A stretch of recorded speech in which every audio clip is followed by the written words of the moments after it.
Hello, everyone, and welcome to SmashBoxxTV's podcast number 150. I'm your host, Terry Miller, the Disc Golf Guy, along with Johnny V. Sesquicentennial? Is that the... Sesquicentennial? Wisconsin had one a few years ago. I couldn't pronounce it then. Yeah. But anyway, here we are, number 150, coming in on a Wednesday night. So... no, you didn't sleep for an extra day over the holidays. It is a Wednesday night, July 5th. Glad you guys could join us. Didn't want to miss out on the week's action, so we thought we'd still come to you and give you some of the updates from this last weekend that took place where I was at, the Red, White, and Booom, sponsored by Dynamic Disc. I like the name of that event personally. I think it's an awesome name because it doesn't have anything to do with. You would never guess it was a disc golf event based on the name. So I like that. It's not like the Heiser Open or anything weird like that. Or Chain Gang or... Yes, I like the name of the Red, White, and Booom. Well, it does have a couple of word plays there along with Josh Barnhill's company, Booom. So it does play out very nicely, working in on the holiday weekend. And I got to tell everybody, I was at a crossroad, not Bone Thugs and Harmony crossroads, but I was at a crossroad a few months ago. I was approached by Josh over at Booom, invited me to come to the event to partake and do some social media and some video media and other stuff there for the week, and that fell on the same weekend as a potential return to King of the Hill in Alaska. And Alaska, of course, like everyone, should be on your bucket list. If it's not, you should add it to your bucket list. Then you should at some point check it off of your bucket list. And had I not just been there the year before, I think, yeah. Anyway, it was a tough decision. Looks like everything went as status quo up in Alaska. And by that, I'll say Schwebe won for the fourth time. Well, he had some competition this year. He did have a little bit stiffer competition. We'll get into a few of those details in a minute. We'll also talk a little bit about what I saw at the Red, White, and Booom event over in Dayton, Ohio area. So those are the two main events that I saw taking place this weekend. Of course, there's players traveling around. I believe Top of the Pines Open was taking place out in Arizona. If that wasn't last weekend. Nah, I'm mixing up my days already. And then this weekend, I'm very excited. In less than 24 hours, my 8-year-old daughter and I will have arrived in Colorado, and we will be there for the Rocky Mountain Women's Disc Golf Championships. We may or may not get the tournament director, Ray Woodruff, on the line at some point tonight. He can elaborate, give us a few more details than what I have, but I am very excited to go out there. One of the most beautiful parks that we see all year long. It's a very unique situation in that it's basically a subdivision park with waterfalls and very lush grass and just beautiful terrain, but it's not a course that's played or even in all year round. So 2 years ago, it was a completely temporary setup, and Doug Bjerkes and Ray and their whole crew were taking out 24 baskets out of a trailer, I think at like 5 in the morning, setting them up for the entire day, and then taking down 24 baskets at the end of the day. And they did that for 4 or 5 or 6 consecutive days. So there was plenty of time for everyone to practice the course, leading into the event, and then, of course, the 2 or 3 days of play. However, this year, they were actually able to get permanent sleeves put into this park. And so although there's not going to be baskets there for most of the year, probably about 51 weeks of the year, these permanent sleeves will be there, so at least they can put them in, they can lock them in for the weekend, and they can leave them there. I think they're getting set out possibly tomorrow morning, if it wasn't today already. So I'm just some of the most majestic views that I've ever seen in disc golf. It couldn't be a better location for a women's-only tournament. So, of course, hats off to Ray Woodruff and the entire crew over at the Rocky Mountain Women's. Excited to get there. So, looking forward to it. And again, we may or may not be able to catch up with Ray a little later, and he'll be able to give us his preview of the event. But another event largely sponsored and backed by Dynamic Disc, who also supported the Red, White, and Boom this weekend. So, all right, Johnny. Well, I don't think we're going to have Dana tonight. He is traveling. He's been in Michigan. Everybody's traveling. We tried to get Paige Pierce again tonight, and she is on her way to the Rocky Mountain. Is that correct? She is. She said she was actually going to be in the airport, traveling to the event, so she couldn't join us tonight as much as we'd love to have her on the show. I think she's going from Florida out to Colorado, so I'll see her tomorrow. So, yeah, with people traveling, understandably, on such a busy holiday weekend and just getting back into the swing, we're seeing some people already overseas or will be going overseas for the President's Cup and for some of the other big events. But what did we see at King of the Hill? I didn't look at any of the results except for, I believe I know the men's winner in Brian Schweberger, a four-peat. And then I think Sarah Hokum had her way with the course.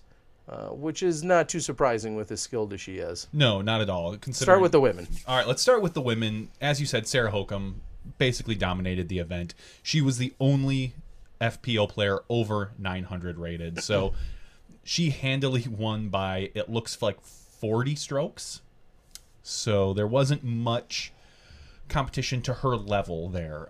After that, though, second place was Amy Lewis, who shot a 29 over par. I'm going to hold on. I'm going to look at round ratings here.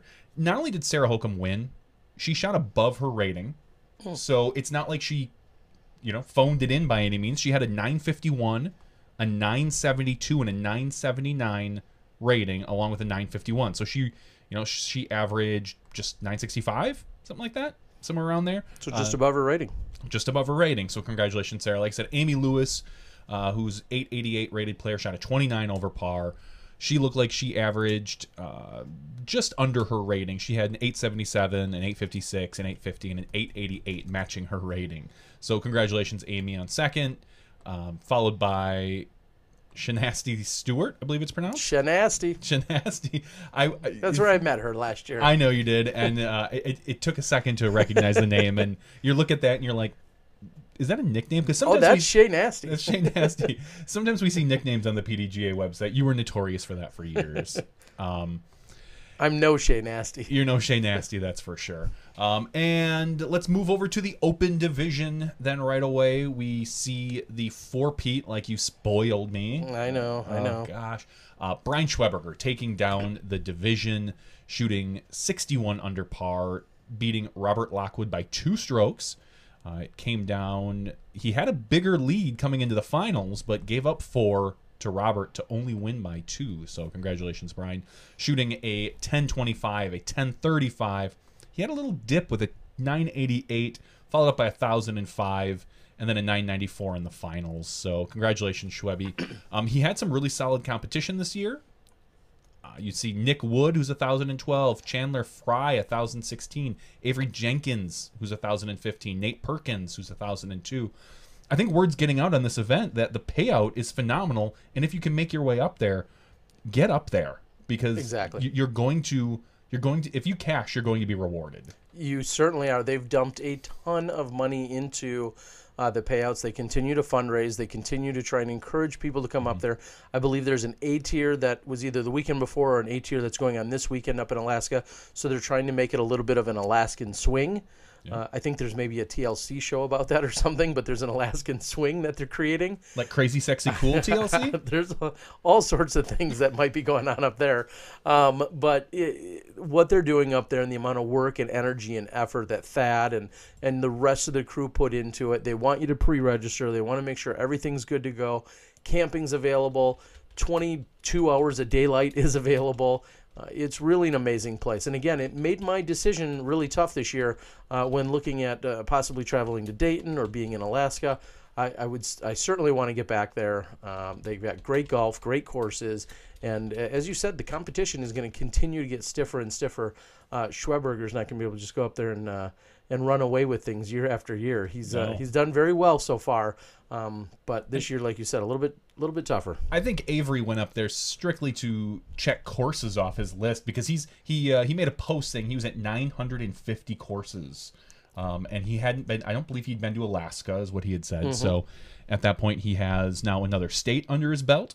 and another couple courses under his belt. So he's working his way to 1,000. So congratulations on all those courses, Avery. I believe they're also, and it may not even be too late if you're listening, I believe there's a free demonstration taking place at some point up there tonight that is Schwabi and Avery. So awesome. If you're not there, you might be late, but otherwise there's a free demo going on. They're in many Alaska. hours behind us. I know, but I mean, if you're not already in Alaska, you might not make it. Unless you're in Canada somehow, you might be able to make that drive. No, I think Alaska's too big. All right, so yeah, Brian Schweberger beating Robert Lockwood, followed up by Tim McGill, then Chandler Fry, Joe Schacht, I believe Schacht. Anyway, Nick Wood, and then Avery Jenkins taking 7th, tied with Nate Perkins. So congratulations, guys. What a wonderful event. Like we always say, if you can get a chance, get up there. So that is the 7th annual King of the Hill. And Robert Lockwood, typically referred to as Mo, one of the big distance drivers with a forehand. Met him last year, saw him up there. And he was also, I believe, the recipient of the Zucca Kart bonus at the Beaver State Fling a few weeks ago. Highest placing professional that was rolling a cart, and that was Mo Lockwood. So it's probably a lot tougher to roll a cart up on that King of the Hill layout. I'll have to check in with him. I wonder if he rolls if he rolled a Zucca Kart, because I got to tell you, that track, as some would say, is a little bit of a workout.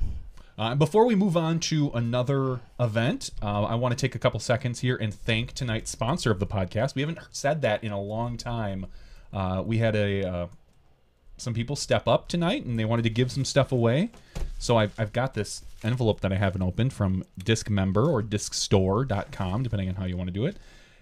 They are giving one away, not just to one of our patrons, but to our viewers. So in order to sign up for that, in order to be eligible for that, you had to make a comment under one of my posts earlier today, but before the podcast started, and we're going to give that away a little bit later in the show. So if you want to take a look, they are giving away some special stuff to Smashbox viewers.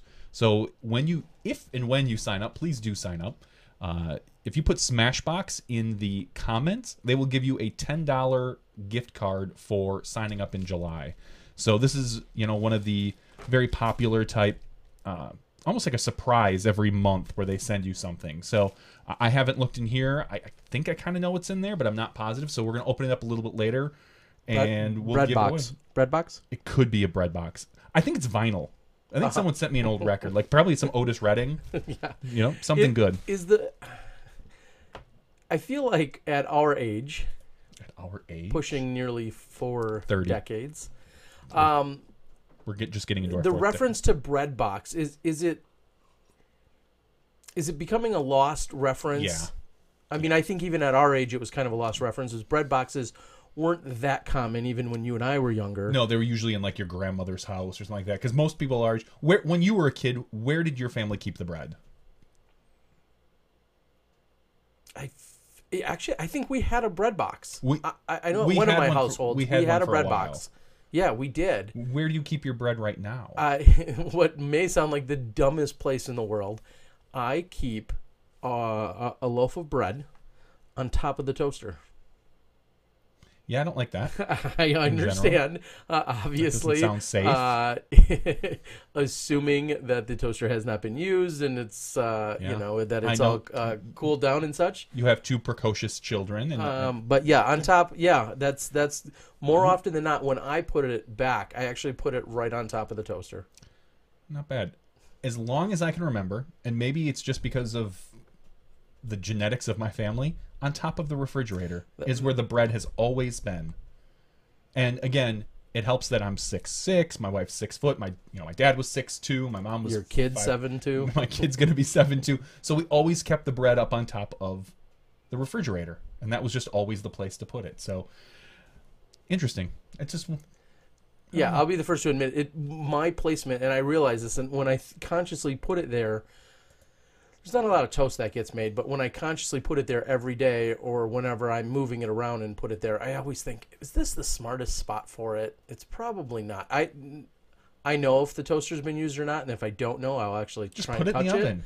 But anyway. I set it next to the fireplace. This way it's always warm. Exactly. All right. So thanks again to, you can go to discmember.com or discstore.com. They're kind of trying to combine their presence at this point. So I had mentioned Disc Member, but they were like, can you tag it Disc Store? And I was like, sure, I can do that for you. So thanks a lot, guys. We appreciate it. Any chance we get to give away stuff to anybody who watches or our fans, we do appreciate it. So who's going to be eligible for this tonight? You said only people that commented on our SmashBoxxTV Facebook page. Yes, I made a post earlier today on the Smashbox page. And there's like 140 people that made a comment, and it didn't have to be any specific comment. They could say, "I hate you, Johnny." They could say, "Johnny, you didn't wear deodorant today. I walked by you and you stunk." Mm-hmm. And it doesn't matter. Although I did wear deodorant today, and I didn't. Nobody walked by me because I didn't go anywhere. Oh, so but yes, that doesn't mean you didn't stink. Yeah. I didn't say I didn't stink. I just said. So, all right, let's get to some more results now that we got that. All right, so let's talk about the Delaware Disc Golf Challenge, sponsored by Legacy Discs. Also a common place, a popular place where people were. I know some people had questioned. Oh, I thought you were going to say another place to have bread, Delaware. No, but a lot of people, some people took the weekend off. Some people were traveling overseas to Iceland and so on and so forth. But it seemed like there was a little bit of a spread after the tournament, after the World's tournament, and people kind of, ventured out into various areas. Delaware, this is known as one of the toughest, if not the single toughest course in the country. And AJ Risley and others, I see AJ's on the board, and others have talked about how challenging and yet how great this event is. So that's my little preview leading into it. I had to scroll down a ways to find AJ. So, sorry.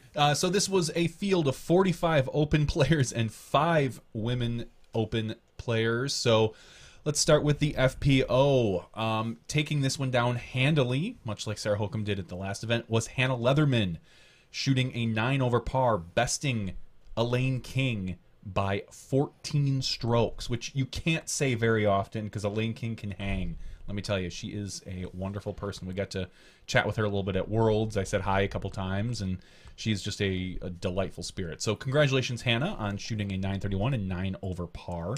Her round ratings were 961, 996. You heard that right, 996, and 942. So she well above her average. So congratulations to Hannah. And are we legally obligated to mention that Elaine is the most winningest golfers of all time every time her name is brought up? I don't know if we're legally obligated, considering we're basically the ones who, A, have started that, B, have never truly checked that, although we think we're fairly certain that's the case. Elaine King, the most winningest golfer, player and golfer of all disc time. Golfer in all time. So, but we should really force people. We should force any podcast that ever mentions her, and if not, we should just yell at them. We'll have our Smashies berate them. Yep. So, congratulations, Hannah and Elaine. Taking third place was Becky Sondheim. She's a 910 rated player. She shot 28 over par, shooting 937, 938, and 912. So all above her rating. That was a tough field.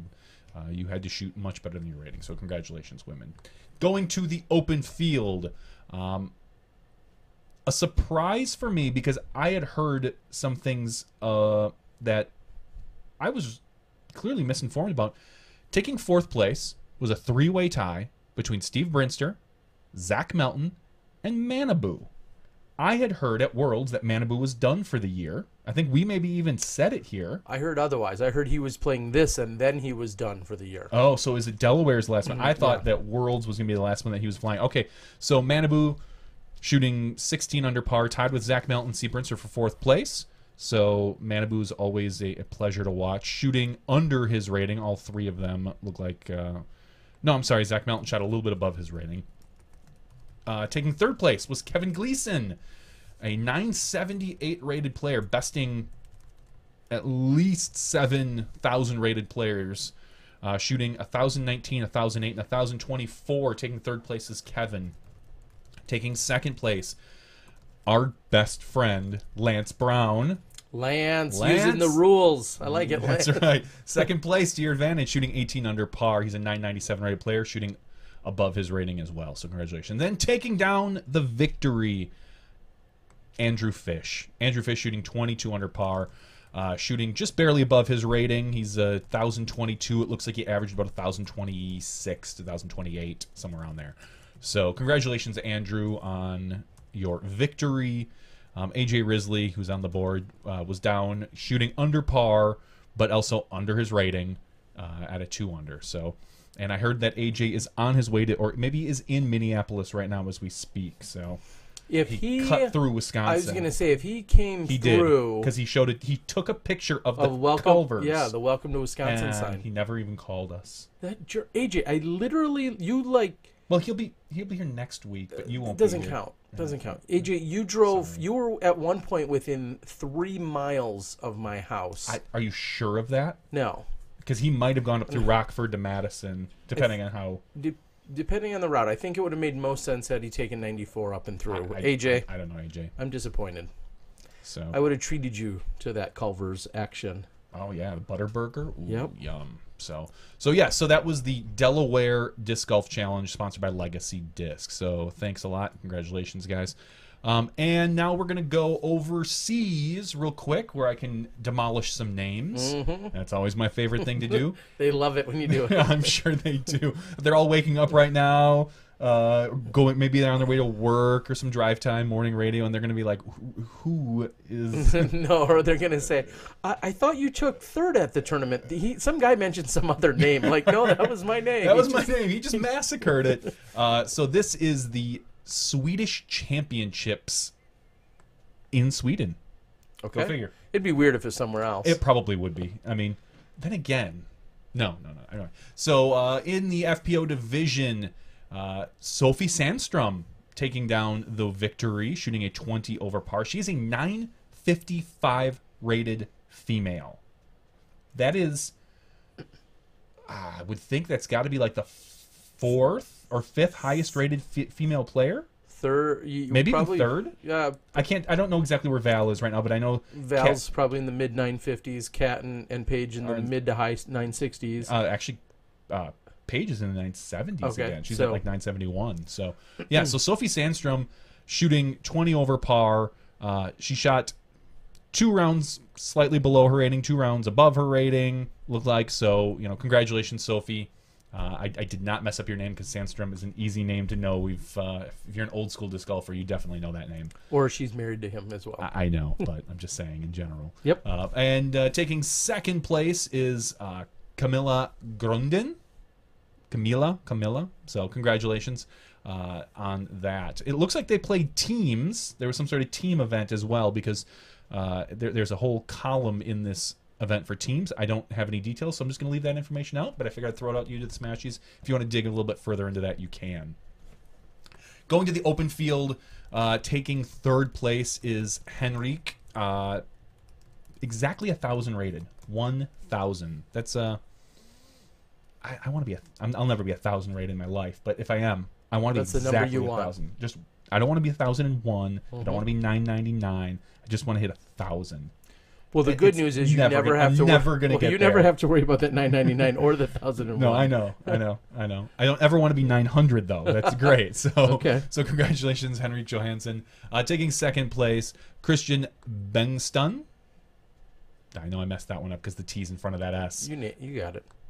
So congratulations, Christian, shooting 32 under par and taking down the victory. PDG number 5310. He's an old school golfer. Anders Svard. So congratulations to Anders winning. He's rated 999. He's also one of your old school players old school European players at that. I think UC made a post about how he looked up to him when he was younger, and just a nice thing to see. I always like it when some of the older guys take it down. So very impressive to be besting that field. Regardless of age, no matter what it is, to be besting that size of a field playing that good of golf. Certainly impressive. Yeah, so that is what I have for now. There is, hold on, let's see here. Somebody sent us some information about another event. And maybe if you want to fill just a few minutes. Well, as you're looking for that, I was going to say... I guess the Segway is like that thing you ride. Yep. I still haven't been on one. I feel like I really need to. Me too. Try one of those. The segue I was going to have is you were talking about a little bit older school golfer, maybe or maybe not been a number of years in between championships. But what I can then follow right into is the women's side of the Red, White, and Boom. It was an event I attended this last weekend. I know I've referenced it a few times. Sponsored by Dynamic Dis, along with Josh Barnhill over at Booom and Team Hazy Shade and everyone else over there in the Dayton, Ohio area. And things were pretty tight after the first round. And I'm going to go off of memory in that I believe Leslie, I almost called her Leslie Herndon. That's how old school my logic is right now. Leslie Todd was tied with Tina Stenitis. After one round of play, they played at the DP and L course over at McGregor Park, and they were tied after round one. It was obviously a very close battle with the two of them. Also, I believe Alicia was right in the mix. She might have been on the second card. Now it escapes me who was all there and where everyone was, but it was a very tight battle, and when it all came down to it, in the last few holes, it ended up being Leslie Todd who bested Tina Stenitis for the win over at the Red, White, and Boom. So congratulations to her. She said, "Oh, great, now I got to talk to you." And I guess the fair way to put that is she doesn't love doing interviews. No, I think at one point she tries at to Worlds, run and hide from me. Yeah, at Worlds, we were talking to her in general about maybe just getting something. She's like, no, I'm good. And at Utah, I was trying to get her to talk a little bit about the amazing artwork they had set out and some of the other stuff. Doesn't want to talk there either, but she lets Cam be the face of everything. When you win, those are some of your obligations, and even when you don't win. That's the punishment. When you win, you have to talk to the disc golf guy. You got it. So congratulations to her. She had jokingly stated that she's like, "Gosh, has it been 20 years since I won a tournament?"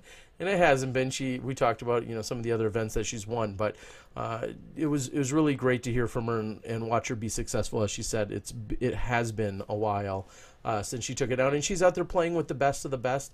She may or may not be near Masters eligible age. I think she is. Yeah, throw that out there. Good idea. And but she's playing in the Open Division week in and week out. And she even kind of made a comment, and she's like, every weekend I'm playing against your Paiges and your Vals and your Katrinas and all these other women. And so it was really good to see her go out, have some fun, play well, and then take down the victory. So congrats to Leslie and over at the Red, White, and Boom. And on the men's side, for as much as there may have been a few ringers that were in town, I think they were hung out to dry a little bit when it comes to taking home some easy money. We didn't see exactly who you would have expected up on the top. I'm not sure if I have all of... there was a little bit of a chart for some results, but I'm going to have to try and go off of memory here. I know when it was all said and done that Drew Gibson had either a share of the lead or a two-stroke lead. I think he may have a share of the lead. Does it say up there? Sorry. Were there only 2 rounds? There were just 2 rounds, and Drew Gibson came in with a 45 to start, and I think he had a share of the lead with Matthew Blakely, and that was at the McGregor Park DP&L location. Then the next day they went over to Belmont Park, one of the oldest courses in all of Ohio, put in the late 70s or early 80s, I believe. I think it was also one of the courses that was used in one of their iterations for the 91 Professional World Championships. So plenty of history there. SD Disker on the board says that he was there, and I think he was an integral part of that scene for many, many years. So it was great hearing that as I was leaving. And Belmont Park can play relatively easy by today's standards, but we had 15 and 20 mile an hour winds, and that made things much more challenging. You expect to go out there and rack up quite a few birdies, but obviously you put 10, 15, 20 mile an hour winds on any course, and you're going to make things a little bit tougher. So when it was all said and done, Drew Gibson ultimately came in with a 5 under par during that second round. It's a 19-hole layout, so he shot himself a 54, which was considered a 5 under par. 19, that's a goofy number to have. It is. Like, and unless you're doing like a ghost hole or an extra hole maybe to fit some players in, or there's just this, or maybe there's a signature hole that's not on the course you can only have once a weekend, like something on a huge hill or something like that. 19 is just a strange number to have. I couldn't agree more. Could you agree less? I could agree less. It was very odd. And, I mean, the 19 holes are nice. I don't know if there's not a hole out there that'll be like, oh, God, this hole is so terrible. It needs to come out, to make it 18. But the fact that it's 19 is a little bit strange. And what's even maybe just as strange, when they went and created a temp course that had dozens or maybe hundreds of acres to work with, they made a 19-hole course over there as well. Did someone just have an extra basket? Like, hey, I brought this extra one just in case. I might as well use it. That's where, I mean, I guess they were going maybe for a little bit of the consistency. I didn't ask about the logic on the temp course to have the 19 baskets. They had plenty of room. They could have had 40 holes out there, or they could have had 18 holes out there, but they had 19 at the DP&L course as well. So for consistency, both rounds were 19 holes. And again, Drew Gibson came in with that 5 under. There was a really good thought that he had held on to the lead because the lead card had fallen off a little bit, and that wasn't. And then Dutch Napier came in off the second card and had caught Drew and ultimately tied him. And then it was actually when the scores all shook out, found out that Matthew Blakely from Ohio was in fact your champion. And then we see Eric from Team Whale Pants, Eric Oakley, who managed the 4th place spot. All right. So. SD Disker is saying that 19 was put in as a memorial hole to a player who had passed away. So there you go. And then we have a reason why it's 19 holes. So very interesting. Still strange. I was just going to say, no disrespect, obviously, to anyone. Still very odd. Yeah, still odd. I understand why now. You could take out hole 6 or whatever, making up a hole, and then still leave the 19th hole in and have a nice little sign or a plaque or something for the event. I'm saying but very cool. Always a very cool thing to have any memorials to players. And some of the chat on the board, and I didn't realize this honestly, but some of the chat that came in immediately as we were starting up tonight is people were saying that the final 9 holes of the tournament have not been published, and so to clarify, this is Jomez did the post-production, Jomez correct? had put together the first round of 19 holes. They had from the first course at DP&L. They put that together and then had Eric Oakley and Drew Gibson do the commentary. They were doing that on Saturday night already. And then on Sunday, I'm not sure what their workflow was as I ultimately headed out Sunday night. But they recorded the 19-hole round at Belmont. And then I think they called in a night or went back and did what they did, and I'm honestly kind of shocked. That's news to me. Maybe somebody knows something I don't, but yeah. And honestly, I couldn't give you any reason or let you know as to what's going on. Hopefully everything's fine. They haven't posted anything that I know of. Always say, go out and just scream at Jomez. Start bashing him. Because they're clearly not Scream working. First, ask question later. They're clearly not working hard enough that they don't have the 9 holes that you want to watch yet. So make sure to tag Smashbox when you're reaming them out, just so they know where it's coming from. Honestly, I have no idea of any issues or concerns. I'm guessing there's a technical challenge somewhere. It could be upload, could be YouTube, could be travel, could be all of the above. I'm not sure if that is in fact.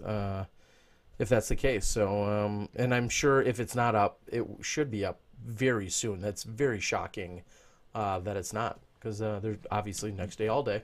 They're hashtag, sorry. Someone says next day all day my butt. I'm required to say that, next day all day. And then for those that, I know I referenced this a few other times, there was then an additional 9, and I'm not going to talk too much about it, but there was an additional 9 for the top 4 players of the tournament, the ones actually I just listed, where the scores started over at 0. It didn't matter if you were 30 under for the weekend or 3 under for the weekend. The scores started over at 0 for Eric Oakley, Dutch Napier, Drew Gibson, and Matthew Blakely, and they played 9 more holes, and it was $1,000 bounty, winner take all for stroke play. So commonly you see some type of skins match or some unique format. Well, in this case, it was stroke play. So the lowest score at the end of those 9 holes, they weren't Safari. There were 9 of the holes that were from the tournament. Winner take all for $1,000. Thank you to Trent. He and myself ended up filming that, and I finally today started the edit on it. I knew it would be a few days, but I started the edit on it, and my plan is to have it out by tomorrow night before I leave for Colorado. Otherwise, it'll be a full week before it gets out. So I'd like to get that out sometime tomorrow. Winner take all, $1,000 for 9 holes of golf. Cool. That's not bad. Not bad at all. Yeah, definitely not too bad. So thank you to Trent. Thank you to Josh from Booom. Thank you to Dee Dee. Thanks to Hazy Shade. All of the people at the event. It was a really fun weekend in Dayton. Josh really, it was a B tier tournament that in some ways felt very much like an A tier or above. And he had a really unique perspective that it was tee times, which don't happen that often for a B tier. It was only 2 rounds over the 2 days. There was a flex start event on Friday, players party on Friday night, another players party of sorts on Saturday, and another party on Sunday night. Like it was really kind of a big to do, and it was no small undertaking. So very cool to see. And again, thanks to Josh and Trent who helped do the nightly recaps. So awesome. All right, there you have it. Red, white, and Booom. Put it on your calendar for next year. I know Josh caught a little flack today. Some people are worked up about not seeing some of the amateur results. I know Josh had family that came to town, and he was working diligently to try and get the numbers posted to the PDGA. Don't worry, it'll all be there. If you won your division, you'll still be the winner. It looks like the advanced is up. It looks like advanced women is up. Okay, so it looks like the majority of them are now up. Yeah. So perfect. Because I don't believe they were a few hours ago, and no, that's all that one day. If you go to the other day's results, it's a totally separate link. It's the amateur. This is a different. Okay. Yeah. So I believe intermediate and recreational earlier today weren't yet posted, and Josh is trying to just get caught up to speed with family in town and everything else. So I understand the frustration, but simmer down. Looks like they're all there now. Looks like they are. So he got on it today. Yeah. And yeah. So good. Good. All right. Thank you again to Josh. You said you didn't take in any of the nightly recaps. Why not? They were amazing. I'm sure they were. Okay, maybe not. I was a little shocked that I think you only did. You just call me the first night or message me like? I think so. I think it was just the first night you messaged me. Said, John, I'm having a problem. Something's not working. Da da da. And then I'm like, oh, that's weird. Let's walk through it. And I believe the term you said was odd. Duh. You literally forgot to plug the power in on something. It was USB. It was specifically the USB. It was powered into the deck, and then it just had to get to the USB in the computer. And then like that, I was gold. I was ready to go. Then you were golden. Yes. No, I didn't get a chance. This weekend I was up north on Friday and Saturday. I'm visiting my in-laws, and then came back and worked on. My wife went to go see Pink. Oh, I missed that here at Summerfest. Yeah, she went with a bunch of other ladies. And then Monday I worked. Tuesday was 4th of July, where I did 4th of July stuff. And then now we're at today. So I have not had a chance to take in any of the post-produced stuff. I have not had a chance to take in any of your stuff. Because up north I get zero internet at all. So it's kind of ridiculous. Wow, it was fun, and I'll quickly say it was similar to what we attempted at Worlds in that we were out there getting footage throughout the day, except for this time, instead of you and I scurrying around or relying on Dalton, we had Trent, who was able to more quickly compile some of the best shots of the day. So we kind of had a women's... and you were able to do all that? Yeah. Well, wow. yeah. And then I actually brought it into the Wirecast thingy and hit play and had the correct audios play at the right time. Wow. I'm not going to say it was impressive on my part, but it was mind-blowing. Color me shocked. No, I was able to pull it off relatively successfully. By no means was it a full-scale production, but for the couple hours of turnaround and for what we could provide, we had interviews, and then we had some highlights from the day. I thoroughly enjoyed it. It was good. So hopefully we can get more in the swing of doing that and continuing to improve on that whenever we're at large-scale events to have some kind of nightly recap. It all comes down to editing, which is way beyond my scope more often than not. But I ran the show, and I didn't blow it up. Well, that's good. Entirely. All right. Are we back at any of the did I see a whiff diff conversation Yes. taking place? Is that what you were pulling up over there? I was. But you don't know enough. Is that the problem? Well, I don't know much of anything. No, basically the past couple weeks we've been so many people have been asking us to talk about the upcoming Whiff Diff overall flying disc championships, and that's over in Basingstoke, Great Britain. It is from July 24th through 29th. Basically, the Whiff Diff is like the overall championships covers almost any organized flying disc type of sport. You've got accuracy, double disc court, discathon, disc golf, of course, distance, freestyle, and self-caught flight, which we used to call MTA, most time aloft. Are they the same thing? There may be a slightly different distinction. I know we commonly in Wisconsin had done MTA, which is most time aloft. You throw a disc up into the air, and then you can go wherever you want to catch it cleanly with one hand, and you're really just timing the amount of time that it's in the air, hence most time aloft. Then there's TRC, which throw, is run, catch. Throw, run, catch, where you're also judged on just the amount of ground that you also cover, and that's not as concerning in most time aloft. But throw, run, catch also, like I said, takes into account for how far away you get as well. And it looks like here it says self-caught flight. So we talked about MTA and we talked about TRC. Self-caught flight is kind of often combined into one event, the two of them, what we talked about, having players throw 5 attempts of each discipline. The SCF score is derived by taking the TRC, the throw, run, catch, result in meters and adding it to the MTA, the most time aloft, time in seconds, which is multiplied by a factor of 5.5. So it says here, for an example, a 40-meter TRC and a 7.3 second MTA would result in an SCF score of 40 plus 7.3 times 5.5, which equals 80.15. I feel like I'm looking at one of those Facebook things where they ask me how do I derive this or what's the answer. But yes, so that is what the Whiff Diff is doing. If you haven't had a chance, and I know we've talked about it, you just said that Wisconsin always did an overall thing in general, and we haven't seen it much lately, or we haven't participated in it really lately. Get out there and do it. I know it's a little bit of a shock, but there's more to Frisbee than just disc golf and ultimate. There are other sports. We talked earlier in the year about possibly covering some guts events, and I would like to communicate with them next year about maybe SmashBoxx doing some guts events. But, you know, DDC is very fun. The Discathon is something that you and I hate, but it's just a lot of running and throwing is what it is. So it's pretty cool. It's like an obstacle course of sorts. Yep. Yeah. Accuracy, which is just how it sounds. You basically take a disc and you need to hit a giant rectangle certain distance away from different spots and different throws.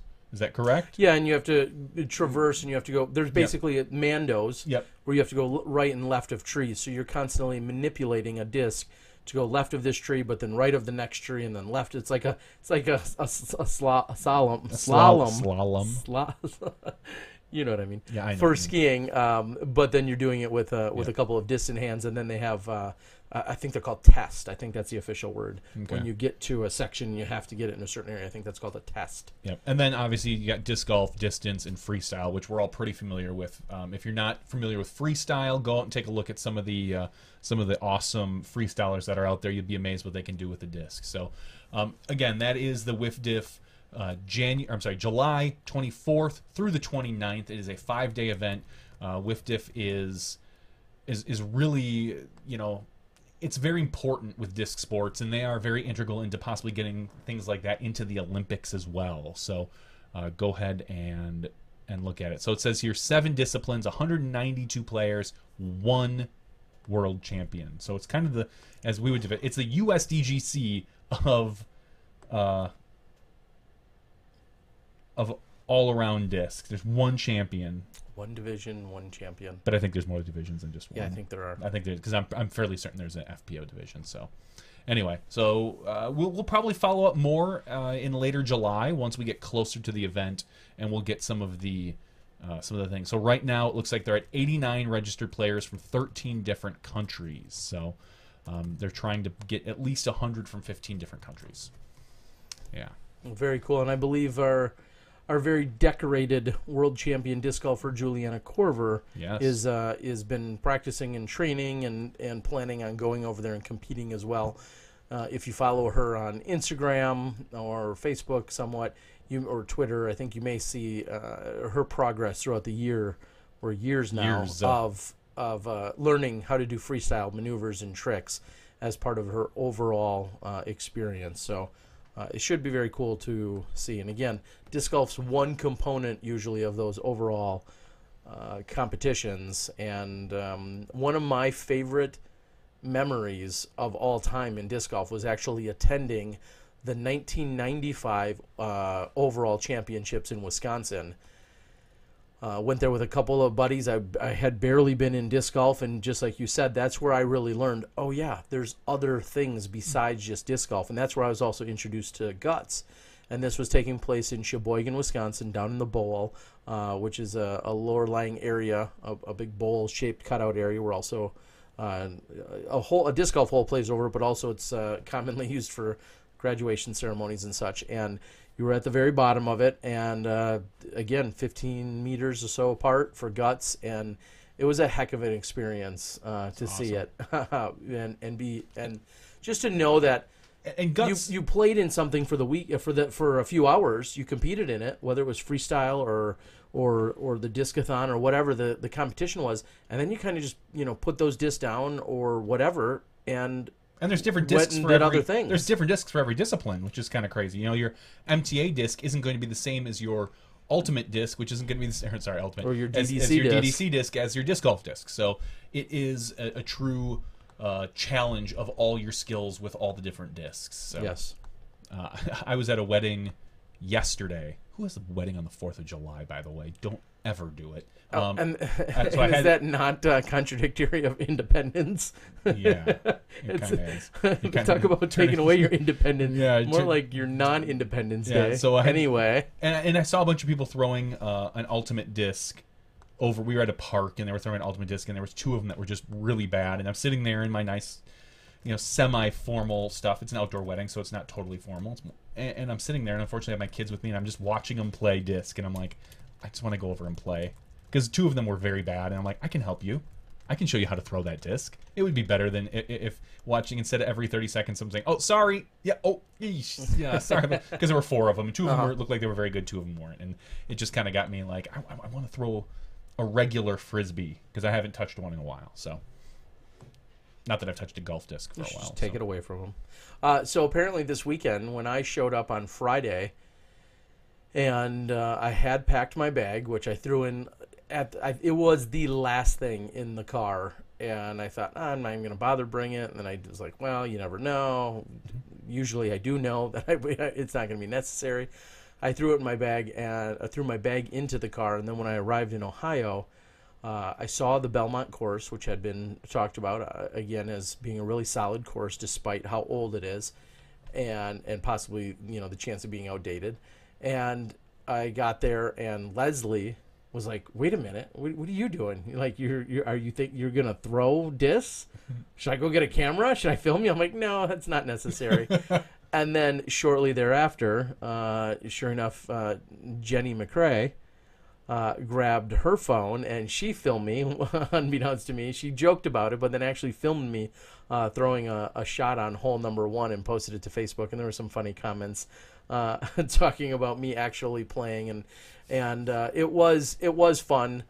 Again, it was one of the few casual rounds I think all year that I've been able to go out and play. I played with John Hollingshead, who's putting out phenomenal photos. He has all year, and we'll continue to see more and more hit his Facebook and Instagram page. But it was good to actually go out and see the course and play it. And I played it in the calm winds, nothing like they saw 2 days later on Sunday.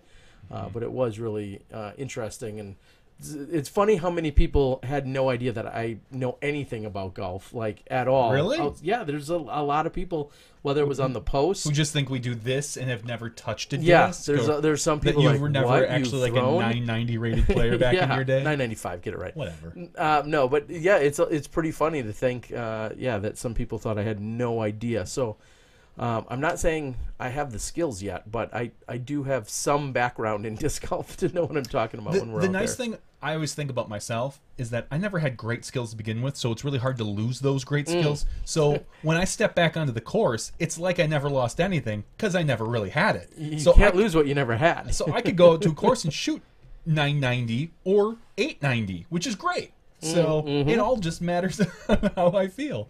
So, well, it was a lot of fun, and again, I think I took a little bit of people by shock that they actually saw me out there, and I don't know that that's going to change much. That I'll play that many other places, but I can say I've played a new course now in Ohio, and that was actually my first time visiting Dayton, and of course, lots of history, lots of good golf around there, lots of good people, and here's what I also found. I was thinking this as I was driving over tonight.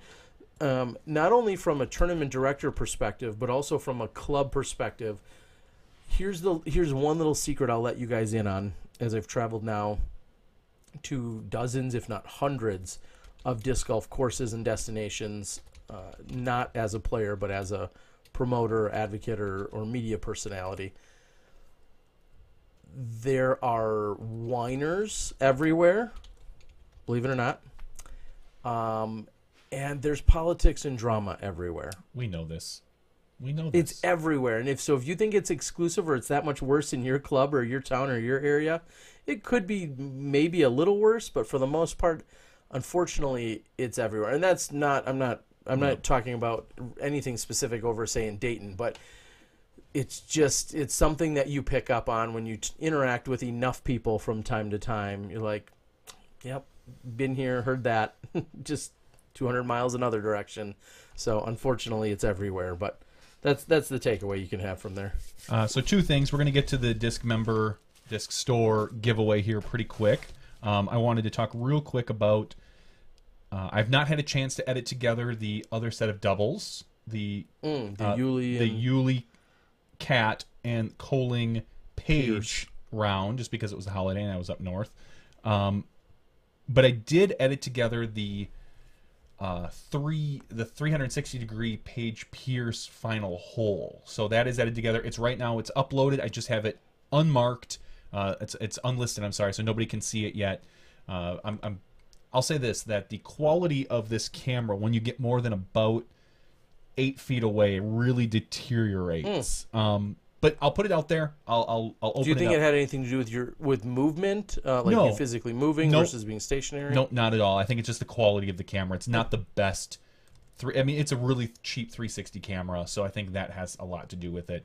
But it's out there, and I'll open it up probably the next day or so. I might put it out to patrons first for like a week or so, and then I'll put it out for. And that will be of no charge to any of our Patreon members. Nope, it's just kind of exclusive content. It's exclusive content. One of the bonuses we give, early release and early things to a lot of our patrons. So, and here are the competitor badges that last week we gave away one from our Patreon, and we're gonna give away another one to just our Patreons this week because I think maybe as long as we have this, we don't get Page Pierce. That seems to be the way it works. So, and this has that page on the front, and the back it has a list of the schedule and all the courses.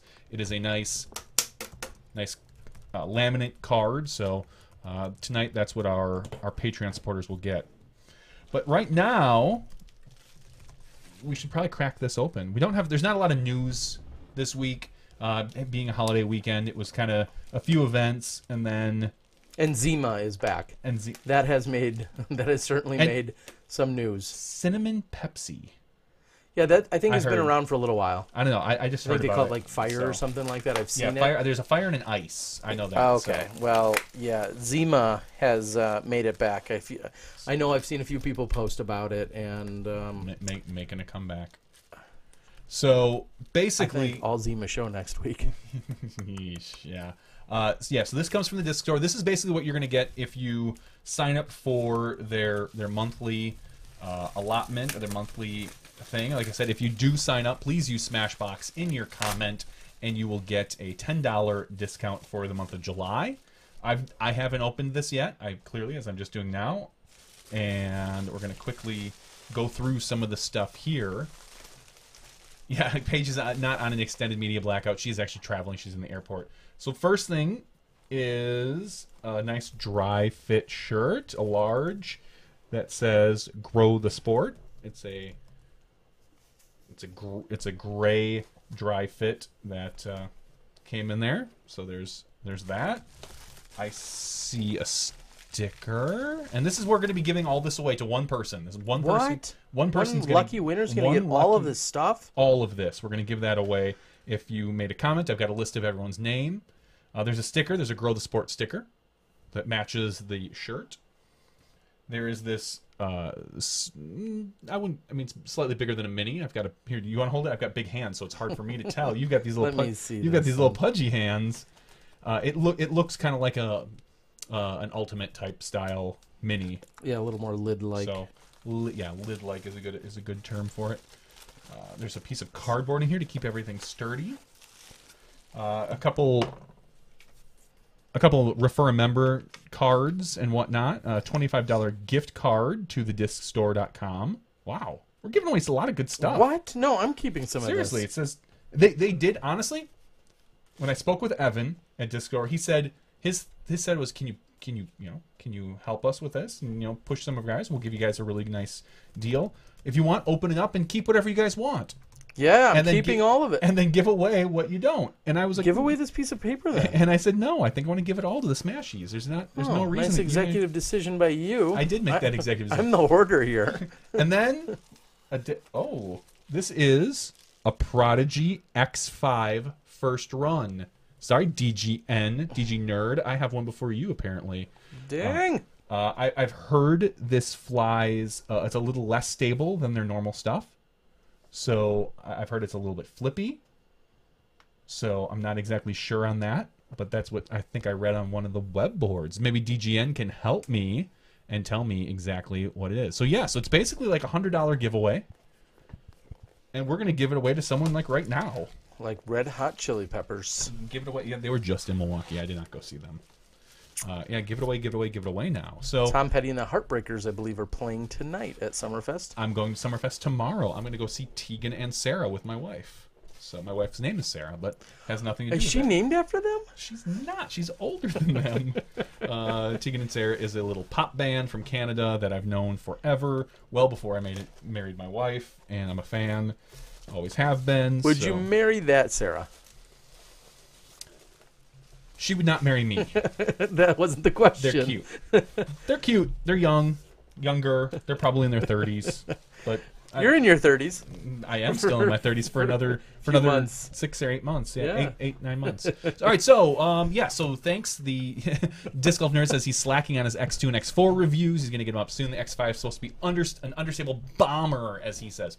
So you might not be listening right now, but we are going to give this away. I'm looking at my list of people. I've eliminated the duplicates out of the comments. Some people commented more than once, so I eliminated them.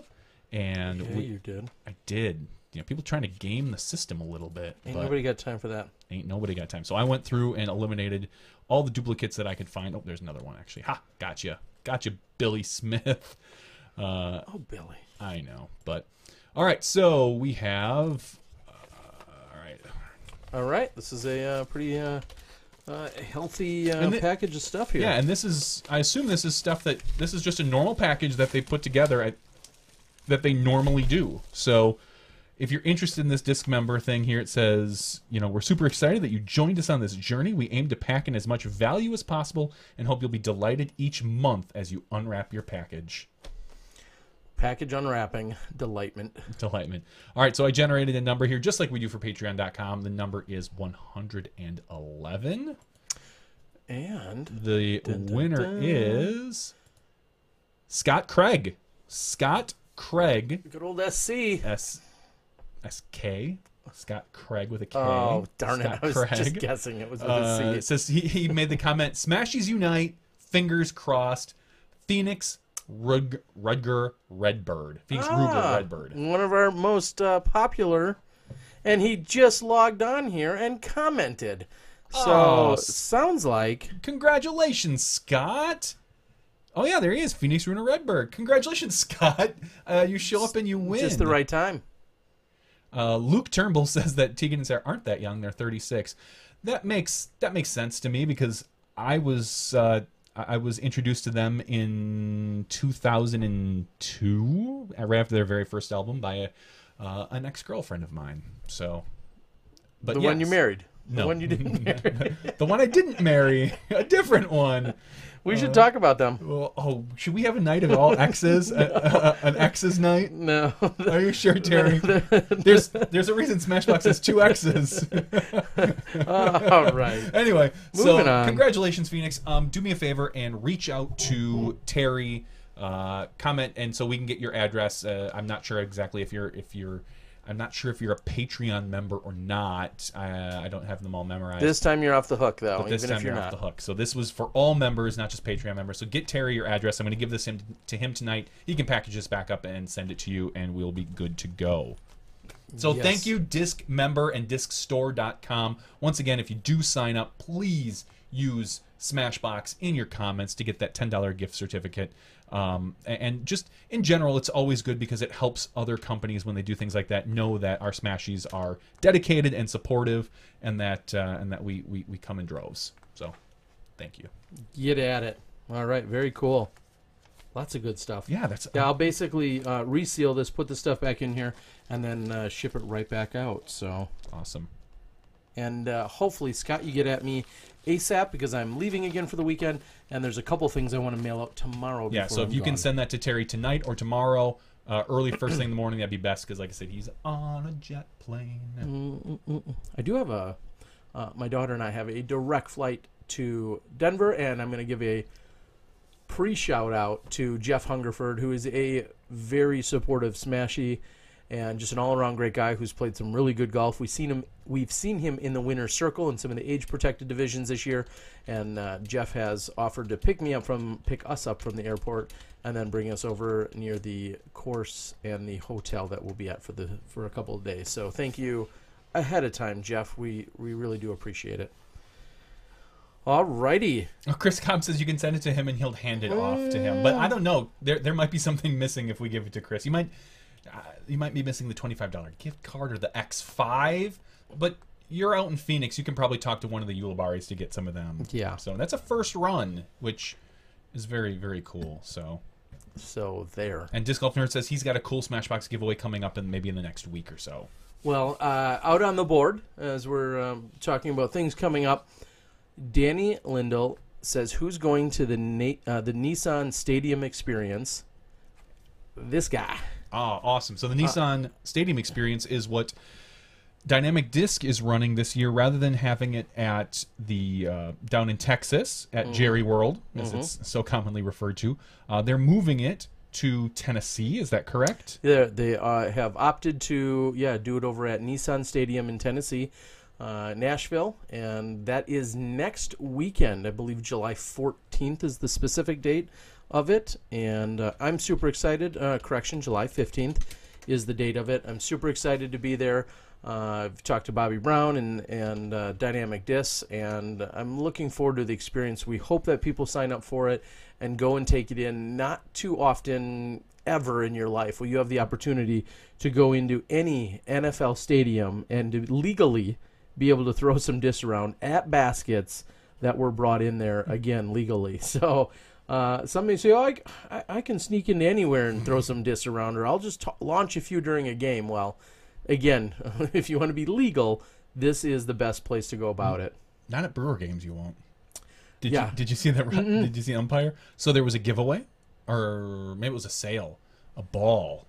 From about 100 feet away, someone drilled an umpire in the back of the head with the ball from the stadium. Eesh. Right at him, right at the first baseline. They stopped ball sales. I don't believe it was a giveaway that night. I think it was just a ball sale that someone had wasted their money on. Yeah, I would say you buy a ball. I'll say this. It's a hell of a shot. Yeah. And if I guess if your goal is to throw it at someone and hit them, it's not a waste of money. But I think they found the person. He's ejected and might even be banned. I was going to say probably maybe even some legal. And possibly legal action. So, yeah, don't be doing that stuff. Not a good idea. Don't be throwing things that aren't meant to be thrown. But that's what the Nissan Experience is for. You get to go into stadiums, not Miller Park, but Nissan Stadium, and throw discs around on a designated course that Dynamic Disc is setting up. I'm really jealous that I'm not going to get to be there this year, but I'm really, really hoping to make it next year, depending on where it is. Yeah, it will be exciting, and I'm going to do a little bit of vlogging, interacting with the rest of the DD crew media crew and beyond. And rumor had it there may be a 4-time world champ there, is what rumor had. I don't know if that's still true or not, but rumor had it her and a few other team members may be there. So there's only 3 4-time world champions that I know of. Really? Oh, that are okay, that are exactly 4. Correct. Because if it were something else, you'd say, I heard there's a special 12-time world. That's what you'd say. So there's only 3, and there's only one of them that I know that works for that is sponsored by Dynamic Disc. So Zach Melton, he's got 4 spelling bee world titles in his name. So that's who it is. I wouldn't trust him with that beard. I think he keeps those answers in there. I think he does too. So a couple other quick questions on the board that are I think spot on with this upcoming weekend. Probably Aaron and I'm going to guess Bethany are asking. Minnesota Majestic coverage this weekend. That will not be taking place by myself or by Smashbox. So Disc Golf Guy nor Smashbox will be there. Again, I'm heading to Colorado tomorrow. I am honestly not certain if or who or what there will be for coverage over at the Minnesota Majestic. I'm just flat out not sure. I know Joe Mez will not be there, and I know that because when I spoke to him a few days ago in Dayton, they said they were rushing back to Texas so that they could enjoy the 4th with some family and loved ones, and they were going to have a little bit of time to themselves before flying overseas. And I would highly doubt Central Coast has a representative over there. They may or may not, but not that I know of. So unfortunately, I can't answer as to if or what there will be any coverage. I know I had a gentleman reach out to me who's done some video work. He could be persuaded to possibly go film, but all of that costs additional money to go over to Minnesota for the week, to pay him to film, to do all that stuff, and then probably me ultimately to edit. So if there was someone that wanted to step up and somehow sponsor coverage for the weekend, I know it's late, but outside of that, I don't know of what coverage will or will not be taking place at the Majestic. That's the most detailed answer that I think I can give you. And I'm also getting some messages via Messenger that are not coming to my Disc Golf Guy Messenger account. So Phoenix Redbird it did not come to my normal one. Maybe you went to my other Facebook account. So the Minnesota Majestic is not a Disc Golf Pro Tour event this year. Of course it was last year. That's when we were there. We saw an epic playoff take place between Ricky Soft Sexton. Yep, Nate. This course is soft Sexton, and daggering through your heart, Wysocki. Ricky, 80-foot bomb, Wysocki. Yeah. So, I guess maybe you don't have it up. I was gonna say maybe we could take a look. I'm sure we're gonna see the likes of Kale, probably Alex Geisinger, some Jordan Castro action. I'm guessing Adam Castro. Hammis from Wisconsin is likely going to be heading over there, if I had to guess. Those are some of the big names that I can think of that would likely be there. So yeah, you've got Kale, you've got James Conrad showing up. He's got to be a favorite to win. Alex, local big arm guy. Calvin Ulibarri is going to be there, which I didn't realize. So looking forward to that. Cam Todd. Paul Oman is a name I haven't heard this year hardly at all. Although he was in a playoff this last weekend and lost to lefty Al Hermosillo. I was just thinking of him a week or two ago, and I was going to reach out to him just because I haven't seen his name pop up anywhere. And I was going to be like, where are you, brother? Like, I haven't, us tall guys got to stick together. I hadn't seen him. So I'm looking forward to Paul Oman, Jordan Castro, you're right, Adam Hammis, Dylan Horst, all rocking. Eric Oakley, of course, Lance Brown. Making his tour over from that's right, AJ Risley, Ben Calloway, who's out of Iowa. So yeah, a lot of the names that you would expect local now in Mitch Prevette and Danny. Did I see Danny Polk on there? So should be good. And on the women's side, what are we looking at? We've got Katrina Allen, who has family in Minnesota, which is probably she's there visiting, which is probably a good reason why her and Yuli are there. Elizabeth Emerson, Holly Finley, who from Wisconsin here, Michelle Schultz, Maria Oliva from Texas. Sorry. Kind of surprised. Is she starting to tour, or is she just coming up? I know she's good friends with Jordan. Yeah, and I think she's in between potential semesters. So all of that tied together may make for her to come up and partake in the weekend up here in Minnesota. So which is great to see. I mean, I'm looking over your shoulder, and I'm seeing. I think I recognize 6 or 7 or so of the names in the open division. So good to see that we have. And they have the tee times posted, so everybody can see who they're actually already playing with. As well. So very cool. I guess today it's already Wednesday. I keep thinking it's Tuesday. So it's already Wednesday. Play probably starts on Friday, if I had to guess. Yeah, the 7th through the 9th, so it'll be Friday. Okay. So yeah, Masters, Patrick Brown's the big name there. It looks like, I mean, I'm not saying he's a lock to win, but he has a 30-point ratings bump over everybody else. So he is the favorite, but he does not have it locked in. So Minnesota Majestic has been around forever. And it's a really fun event. It has undergone a number of different formats and courses throughout the year as the disc and the regional area kind of all adds its own flavor to it, along with disc technology. Everything's kind of changed up. Back when you and I, you went, right? I did go to, I know I went to like the 95 or 96-ish Majestic. Yes, you went to that, and then it was you, myself, and our friend Ryan Hornicle, who went to the 99 Majestic. Okay. Of which I believe he won the amateur division. And then the very next, it was a one-day event. The next day, we went down to Spam Town and played that, where I won the amateur division. It was, my one amateur win I have under my belt. But I remember I was looking that up. Couple months ago we were looking at that, and I couldn't remember what year it was. It was 2008. I think it was 99. So it's kind of cool. Majestic has been around forever. It was around, like I said, Terry was saying, it was around forever when we went to go play, so it's only been around for even longer. Well, and one reason I know I can date it is one of the years I attended, I think we counted that we heard Third Eye Blind's Semi-Charmed Life like 8 times in the drive over. It's like a 5-hour drive. I think we heard it 8 times, and so and I had to look at that. That says the year released was 1997. So I know I went that year because I heard that damn song way too many times on the way over. But I guess I'm dating myself. Yeah, good times. That's when we played Inver Grove Heights. Yep. Over at that course. North Park? Yeah, North Valley. North Valley we played. We also played Kaposia, which is, was just played a few weeks ago for the Minnesota Amateur Championship. So there's a lot of great history and a lot of great courses in play over in Minnesota. Definitely. And Beth, that's the last time I talk about Minnesota before I charge your Tourism and Visitors Bureau. All right, so good stuff. Check it out. Danny, are we going to see you in Tennessee, I guess is one of the questions, since you had asked who's going to be there for the Nissan Stadium experience. All right. I don't know if we have too much more. I'm going to check my messages quickly. Again, I know we talked about possibly having Ray Woodruff. Oh, and I've got a text from him from 4 minutes ago that says, I'm finishing up and heading home. I should be able to meet up with you guys in about 40 to 45 minutes, which is perfect because roughly by about that time, maybe we'll start our after show off with him. Start?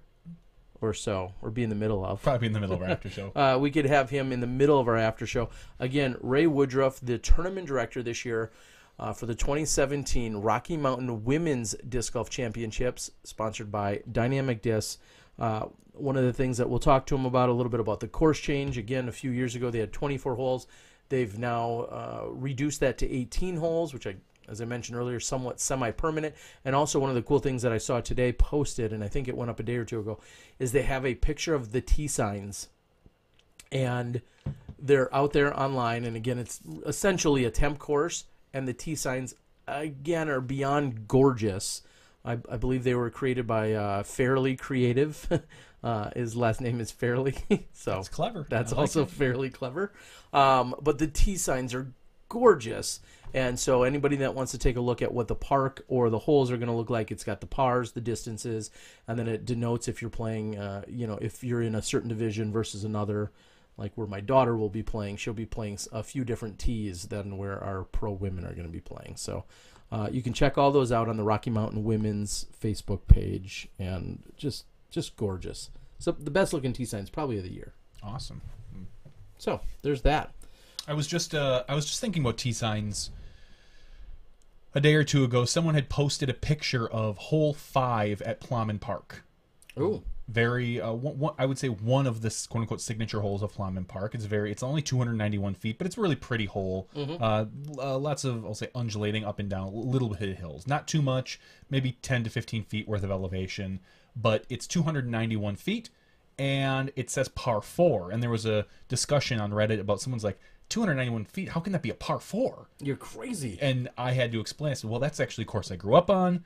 That's what they consider family par. So, which we don't see a lot of on tee signs anymore. It's so when a family, as you can imagine, goes out there, they don't see everything as a par 3, because there's really nothing out in the entire Appleton area probably that's anything more than a par 3. But that, and particularly that course, so they would put the par 4s, like I believe hole 1 is it 391 feet? 91 feet. I feel like it was 400 and something, but maybe it's been moved around a little bit, and I think it used to say par 5. Yes, it did. But you or I on a good drive can get there because it's slightly downhill. It turns over. There's woods off to the left now on it, more so than when we grew up. But it is a family par, so when someone walks there, they have a general idea of like, it's not a par. How can someone get this in a par 3? It shows the tee signs. Someone should take a picture, and I was looking at the picture of the tee sign, like, those are really nice tee signs, and I forgot how nice, particularly a good set of tee signs can look, and how it really just adds a lot to a course. They do, and unfortunately, more often than not, as we also know, as soon as you have nice tee signs, and those at one point were made out of wood, carved out and painted and just look gorgeous way back in the day. Unfortunately, there's those jerks out there that love to write their names on them and love to, deface them just for the sake of defacing them. Or all too often, when they're wood or some other materials, people just crack them and do whatever they can to actually just destroy the tee sign. So it's very frustrating. One of the nicest courses in the state, in southeastern Wisconsin, over at Gray Fox, they had put in signs. Same thing. They actually had handmade wooden tee signs, and very quickly they were destroyed. And they've put in so much time and energy and work into this course, and then some people come out there and ruin the tee signs that were handmade. How obnoxious. Yeah, and I would love, maybe there's a discussion to be had in the next week or two. What are the best tee signs? What course has the best tee signs? And by best, I don't necessarily mean best looking, but you also have to consider the idiots out there that are going to try to vandalize it, that are almost vandal proof, still look nice. And because even we saw that we had, I believe it was our Tallulah Park, there were these metal tee signs that you could just put a sticker on.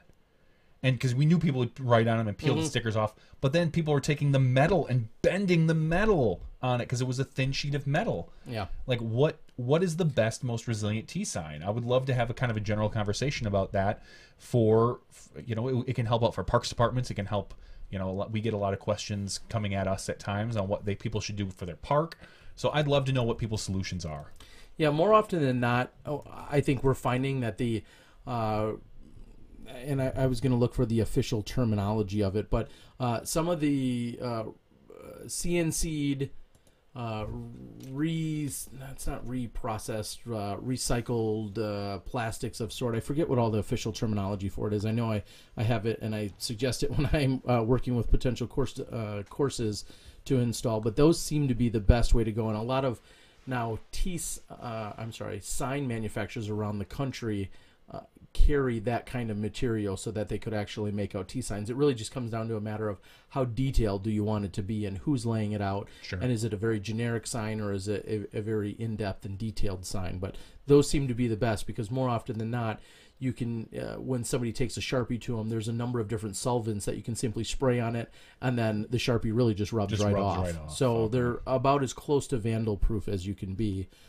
Without people actually just finding other ways to cut them up or destroy them. So yeah, could be a great conversation for another night when we talk about some of the kind of standard protocols. I worry that the conversation can too quickly dip into arguments about par and arguments about best tee signs and tee pads, but that certainly could be a very enlightening maybe side podcast that we could talk about some of the best practices that we see when it comes to courses and course designs. So, and one of the things that I'll say to wrap that whole thought up is, to me, there's a fine line between how much you want to spend and making them really nice and expensive, but then at the same time, how easy are they to duplicate and or replace? That's all part of, and like Danny was saying, a lot of people, and I don't even so much have a problem with this, a lot of people hang their bags on tee signs. It depends on the sign and the original sturdiness. Yeah, and if the tee sign versus a tee pole are designed to actually withstand that kind of potential weight and pressure, that's another story. There's been a course here somewhat locally here in Wisconsin that I was overseeing for many years, and I really went with the cheap approach of, all right, I'm just assuming these tee signs are going to get vandalized or destroyed sometime within anywhere from a week to 6 months of being put up. So I was really just going for the cheapest possible solution, knowing I'd be replacing them all the time because no matter what, they were going to get destroyed. So those are some of the things that you have to think about. And who's funding that? Is it your local club? Is it the league that's paying for that? Is it the city? Some of those things you need to get factored in when you're proposing a disc golf course. Although there's very little maintenance that takes place usually on a course, some of those replacement things are what can come out and be most kept on top of. And just like that, we need to talk about Carver G. He throws a question up with the what is it called? The super chat. So thank you, Carver G, for $5. It says, any advice on starting a disc golf store and or driving range? Let me just throw it right out there. I visited arguably one of the largest, at least square footage wise, one of the largest and most extensive disc golf stores in the country this weekend. Really? So I'm not fit, but I'm fit to talk on this subject. Should we discuss this in the after show? We can open with a little plug for those guys over in the after show. I'm good with that. All right. We're gonna wrap things up here on the regular show. Pretty quick here. Actually, I have a pick this week, and we haven't had one in a while. Like a pick in your hair? I don't my hair would not hold a pick. It's been a while since I've seen someone walking around with a pick in their hair, and yesterday I saw a gentleman. Nice. Just fat hasn't. And also, I thought, and we'll talk about this in the after show, I thought pants falling off your ass were a done deal. No. I seriously, I feel like it's been a long time since but a guy was running across the street, and I swear he was holding up the back end of his, he had a belt on. Yeah, I know. And he was running across the street. I'm just like... I was at the airport on my way to Worlds when I was stuck in the Charlotte airport for a while. I was sitting at Whiskey River, which is just a little bar that they had there. And it was like noon. There was a gentleman who was talking to a very good-looking lady at the bar. So Not relevant. That's why I noticed her. And him. Wow. Go on. I got two eyes. And he's sitting on the bench. And like he's on the bench. And his pants aren't. Like his bottom in his boxers were on the bench, but his pants did not touch a stool, like a stool he was on at the bar. His pants were not touching, so I was like, that's an interesting, that's down there low. Like, that's when they're down low. So, so I just, it's funny that you mentioned that, because I was thinking it, like, I haven't seen that in a while, but, wow. So anyway, my pick. All right. Two things. Kickstarter is a great way if you're into board games or card games. Kickstarter has a whole game section. I recently backed, and it was like 3 hours before it actually hit its $15,000 goal. A game called Action News. It's a card game.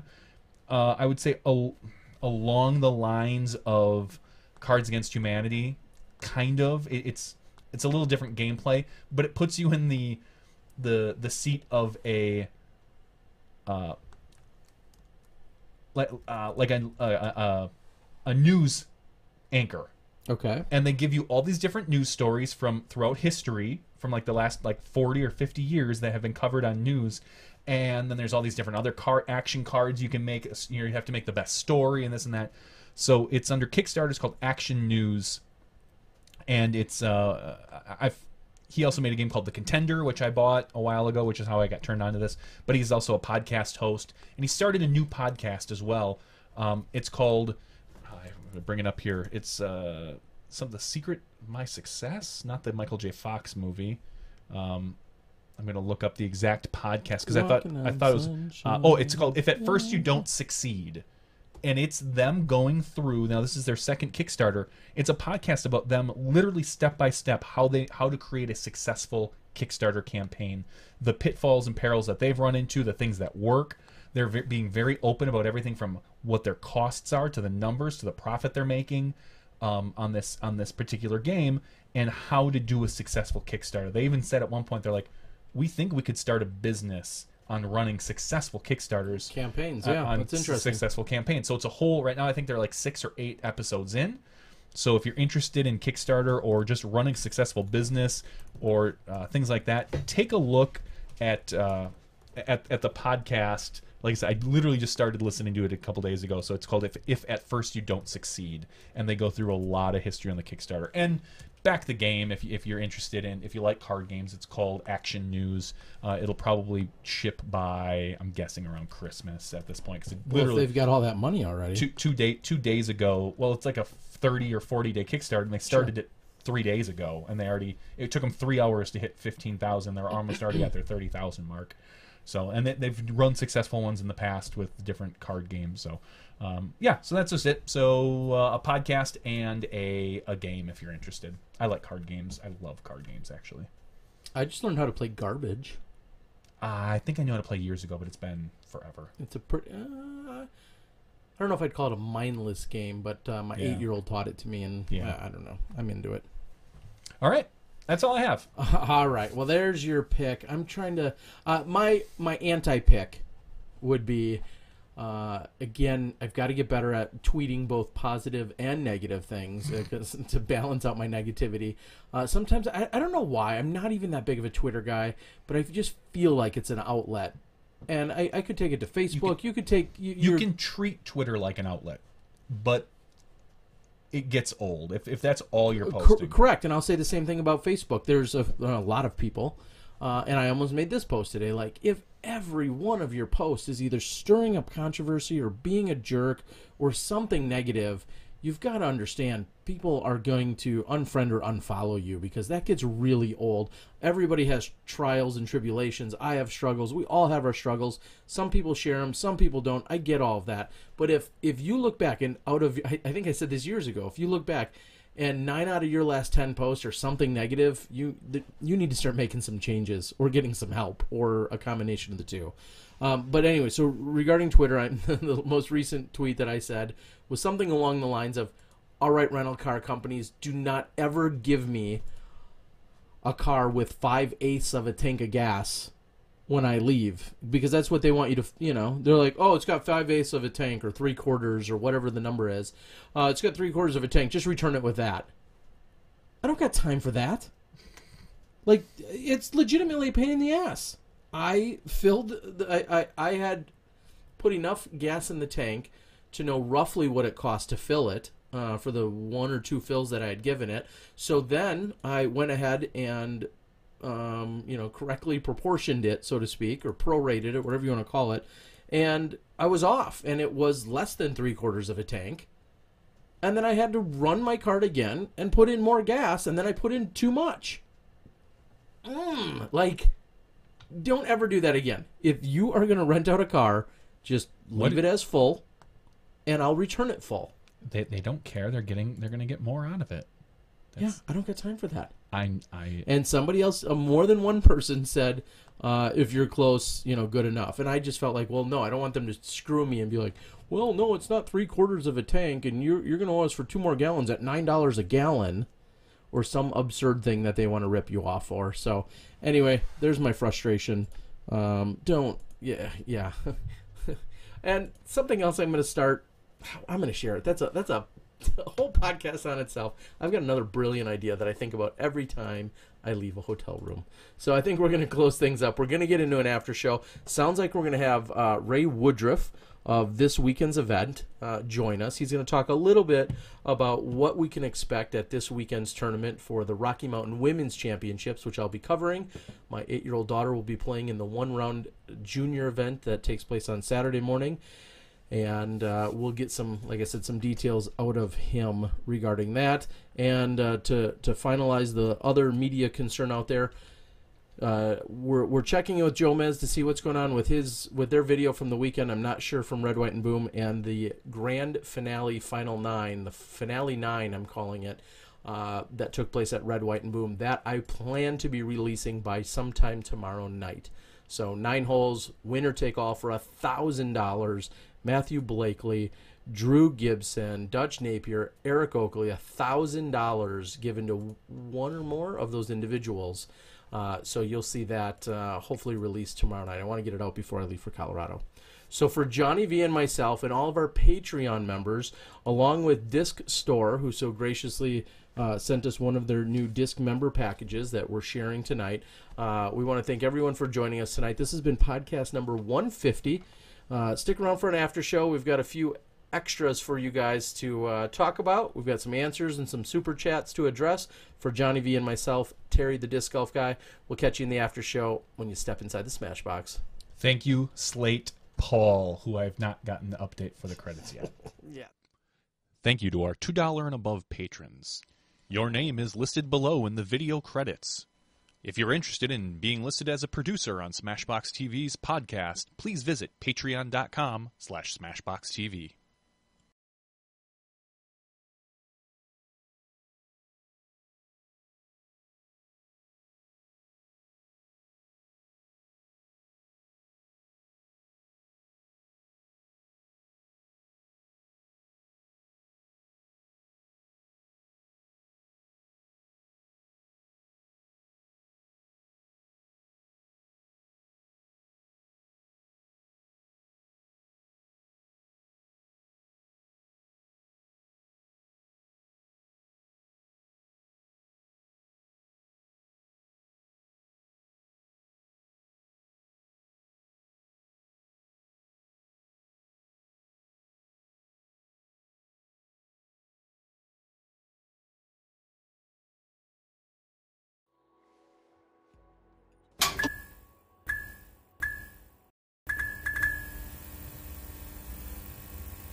So I'm going to apologize right away to Slate Paul, who called me out last week or the week before about getting his name on the credits.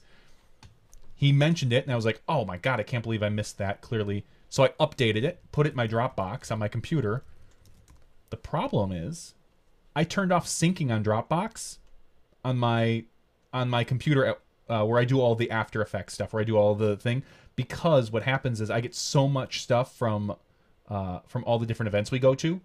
Like Steve Dodge always gives me all these things, so I turned off syncing. So when I showed up again, I have to manually upload it, and like I said, it literally, I know it's up to date. It's just sitting about 5 miles from here with the updating. So I'm giving a second shout out to Slate Paul for the update, and I'll get that on there. I swear it next week. Yeah, I so he swear it says. to the heavens. If I don't, Slate Paul, literally, if I don't, I will take a disc out of my personal collection and I will send it to you personally. Well, speaking of discs and updates, I think Kenny just wrote me a few moments ago and said, "Am I one of the guys that you have to send something out in the post office tomorrow?" You said that. I said we had to get it signed. There it is, Johnny V's signature and myself on one of our limited edition GBO discs. So yes, I've got it signed for you. Thank you for the reminder. I actually had to go back to my house tonight to grab this and something else, and I thought I cannot let this go one more time.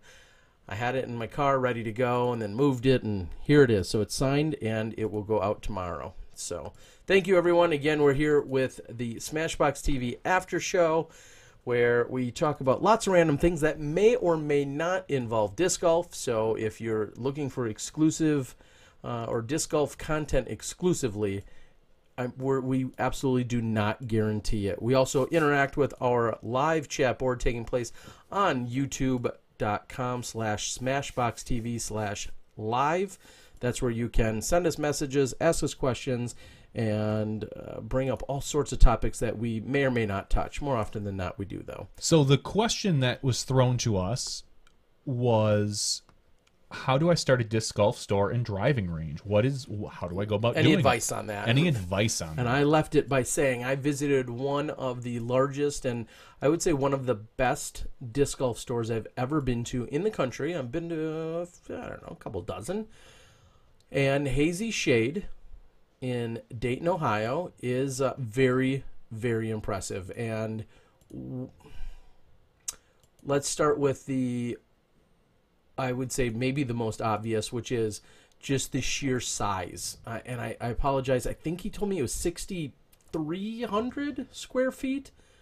I think he said one location was 6,300 or 6,500 and the other one was like 4,500 square feet. Whatever it was very, very substantial. So at the one I was at, they have a driving range where it looks like an airplane hangar kind of room. And they have green, we'll say like fake grass, astroturf type material down. And then they actually have a cement tee pad also flush right there in the driving range. So if you were to go there and wanted to throw some discs, you would have an actual cement tee pad to then throw full power at a back area into a net of sorts. So for those reasons, I would have to say that it was one of the most extensive. Now, I have been over to the Airborne Pro Shop in Minnesota. I was there a couple years ago when Am Worlds was going on. I believe that they've closed down that location. They were very well known for having a batting cage type net up, and then they would use a radar gun, and then depending on what your speed was and whatnot, you could get your name written on the board and all this other really cool stuff. These guys can do that at Hazy Shade, but it's even larger. And so I thought that was really cool. And then I know they run putting competitions and contests. I think there's a weekly league or maybe even multiple ones that take place there.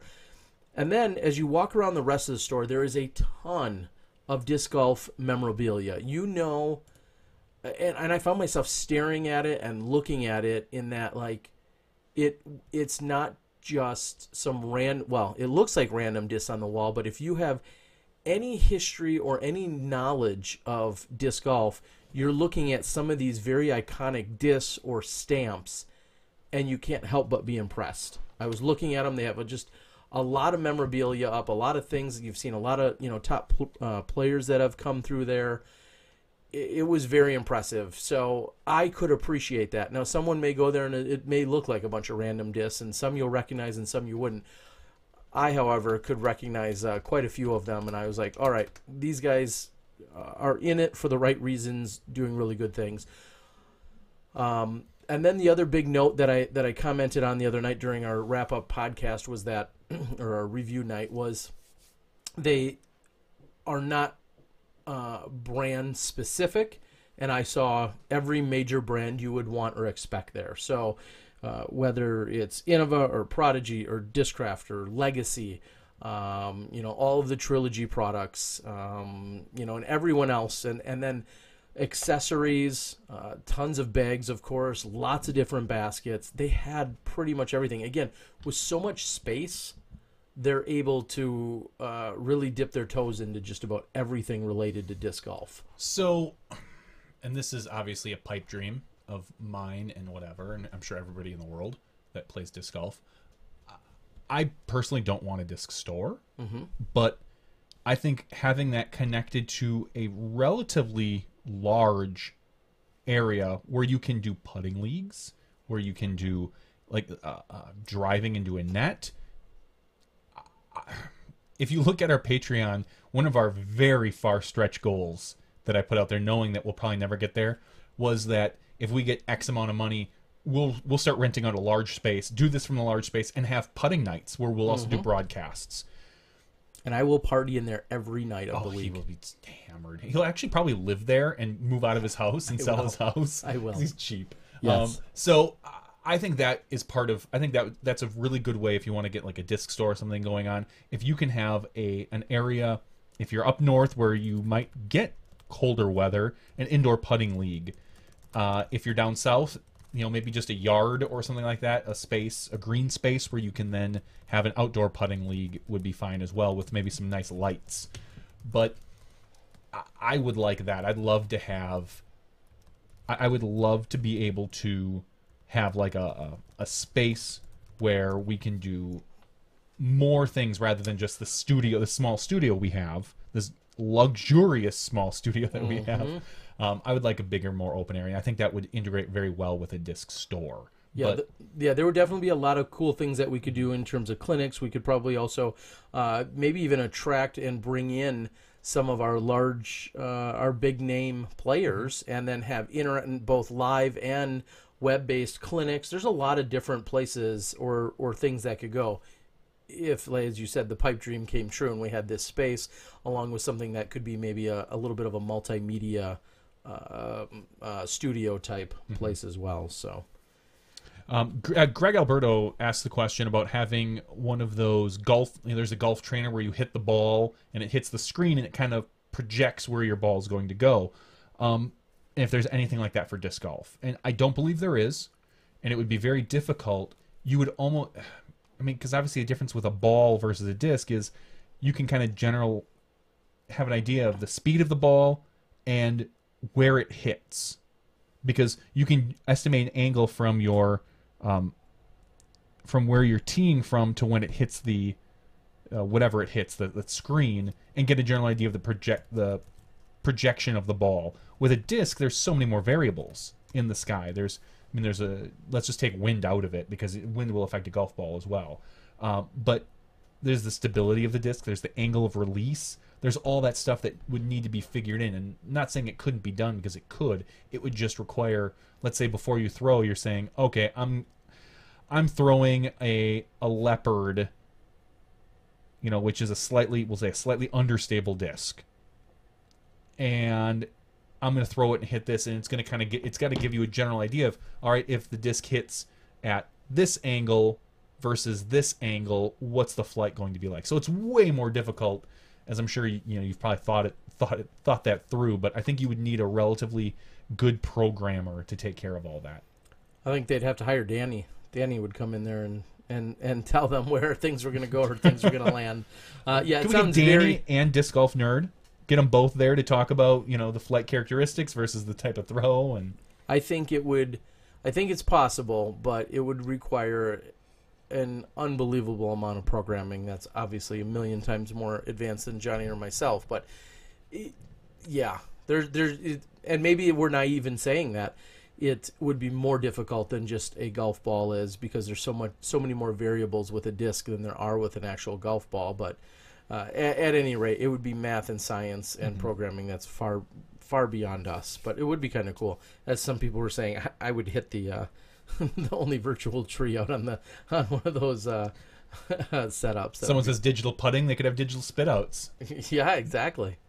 That would be funny. Just be sitting like behind the desk watching somebody, pretend to practice putt, and then you have something back there that just changes the settings to like 100% spit outs. Yeah, loosen up. Just out the back every time. So, and as they're saying on the board, yes, it would be. It's like anything else, just like with when you're talking about purchasing land, you want it in a heavily populated area so that you got plenty of players to come play and it's relatively close.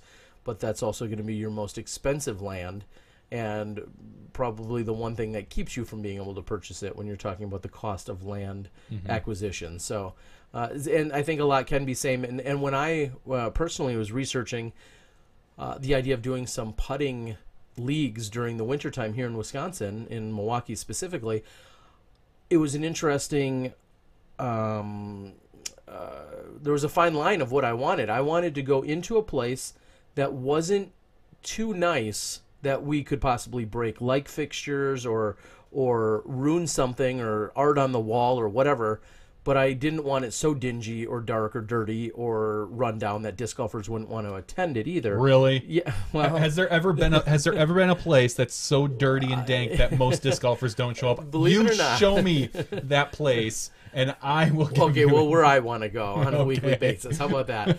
So there's a fine line there, and it's. I think that's why some places like breweries have worked out really well because they have extra space sometimes in their warehouse where that they can go and have disc golfers come in once a week. But there's a fine line there, and then same thing. You want a space that's open and could maybe accommodate anywhere from 20 to 100 people to putt on any given night. But in the middle of winter, if it's that open of a space, then it likely needs to be heated, and then you're talking about the costs that go up with that.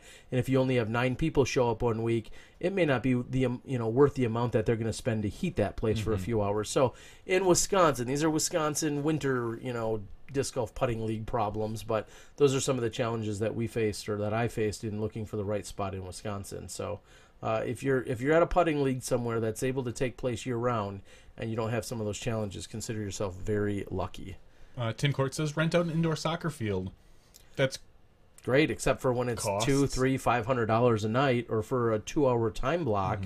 I mean, it's a great idea, and we've had events take place at indoor soccer complexes here. Those are, believe it or not, very, very busy, and almost always booked on on most nights. Not that you couldn't get in there, but I think they're very expensive. And you're taking a risk because if you just have 9 people show up one week, and let's just call it a $400 rental fee per week, you're not covering that. So that's one of the challenges, but it is a great idea. Ronald Harkey says his pipe dream is to find an old empty Walmart building and build an inside disc golf course. I wouldn't look for Walmart, but maybe you could look Kmart. for Kmart. I was in one closing down this weekend. JCPenney, Gander Mountain, which I think is a lot of them are turning to new Gander Outdoor. Okay. There's a lot of big box companies that are going out of business, but the problem is getting that real estate is expensive. Now, yes. Again, because if it's a store of that size and it was already built somewhere, even if it went out of business, that land and that real estate is probably worth a lot of money because, well, that's why they put a store there. But it is certainly an idea to get in there.